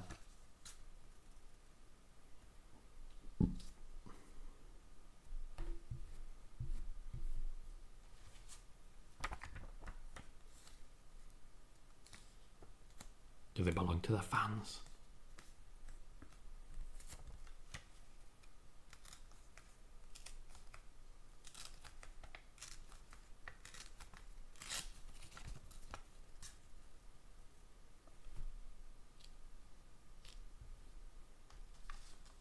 Oh, worth it. Nope, I was wrong. I was completely wrong. I stand corrected. Best segment ever. I was completely wrong. I was like, oh god, this is a cookie cutter thing. Oh, I love the fans and blah blah blah. No, he just looked to The Rock and said, go fuck yourself. And John Cena is marking the hell out.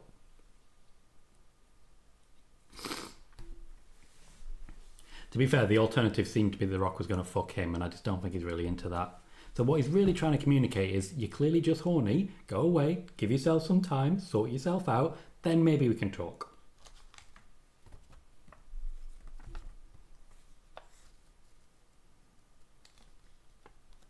Okay, big long pause. Are we just ending the show there? Because John Cena's still... If The Rock moves a little further, then suddenly Cody has his back to Cena. Or it says Roman isn't going to like this. No, he is not. Is this the point at which The Rock says I'll be joining the match at WrestleMania? I don't trust Cena right now, and that's a first for a while. Oh my god.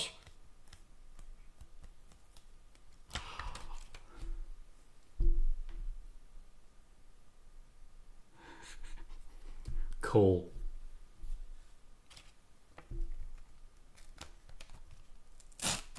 I believe that solves your problem, Martin.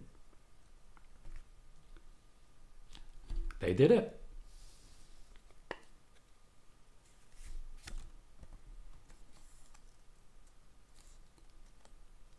As I said, John Cena is desperate to win that championship. Now there's brass knuckles involved.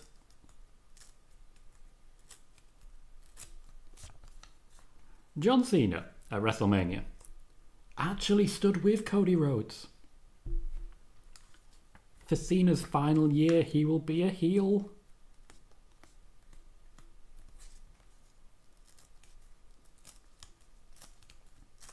He's not winning at all, Bayley. He's not winning that championship. Cal, this is not technically anything. This is a heel turn. I didn't think he would. I couldn't imagine a world in which John Cena turned heel, and here we are. And you know what? I'm down for it. Mostly because Cody just told The Rock to go fuck himself.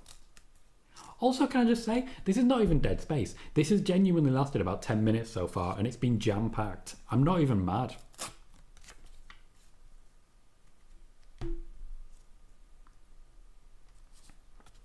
Can I just say, doesn't Cody have friends somewhere? Like, where's Randy Orton when you need him? Where's Roman Reigns? Cena's that desperate.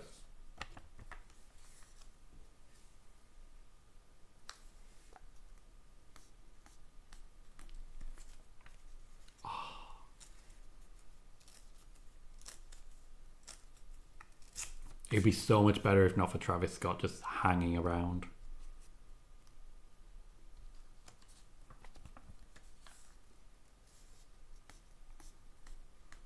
Oh, of course. Cody Rhodes is not even on the card. He still manages to blade. Thank you, Martin. A very generous donation. Says best 10 minutes of 2025. Thank you again for your continued generosity. Cody's now being stripped. Why? Don't know. Gay panic? This is going to be the gayest storyline in the world. And honestly, I'm there. Oh, the tie choke. The tie choke. The Justin Roberts moment.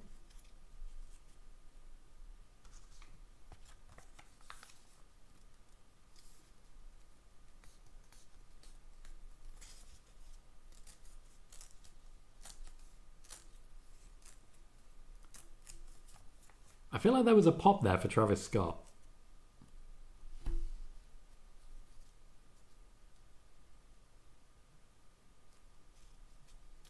Do we? I don't know what's next. This is going to get real uncomfortable, isn't it?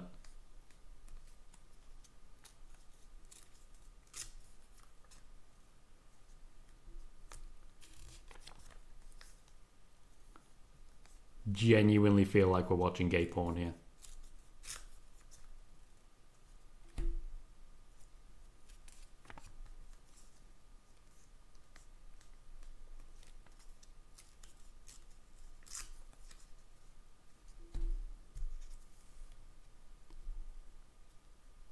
I don't know what Travis Scott is doing. I have no idea what's going on. He looks completely schizophrenic. The man's a leather daddy, what can I say?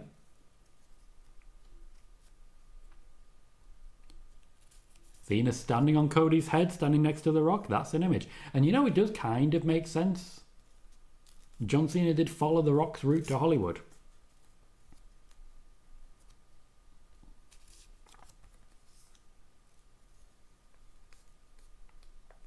He's not going to care about a "you sold out" chant. Come on. He's got everything he wanted.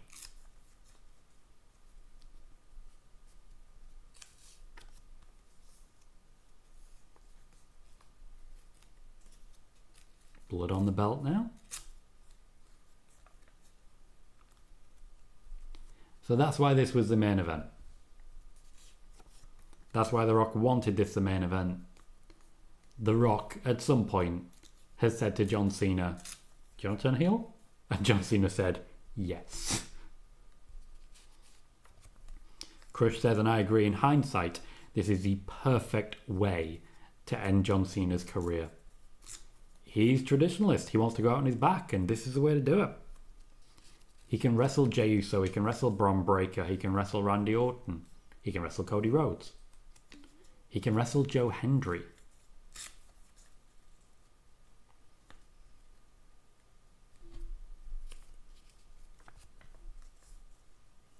And you know what? That was a lovely tight 15 minutes.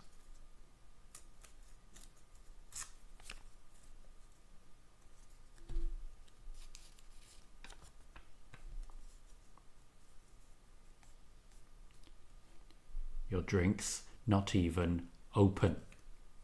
Go away. Cameraman couldn't get around The Rock's massive biceps.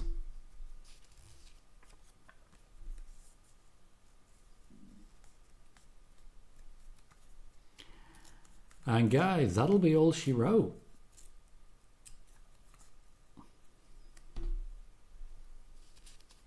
It's all over. And we're going to wrap it up there. By the end, that was too long. But not too long. It went over by half an hour, and ultimately we still had a lot of good action. The breaks are egregious. The breaks are problematic. But everything that The Rock did was good. The wrestling was good. I think there were elements and moments that didn't quite hit the chemistry that we were looking for, but I think the women's match was a highlight of the night. I think it was a lot of fun. And I think John Cena turning heel at the end, that certainly changes things. I'm going to get myself some sleep, so I want to say a huge thank you to all of you for joining me. As always, at this point, I wrap up by saying that I'm Tom Colohue. You have been fantastic, and I will see you all very soon.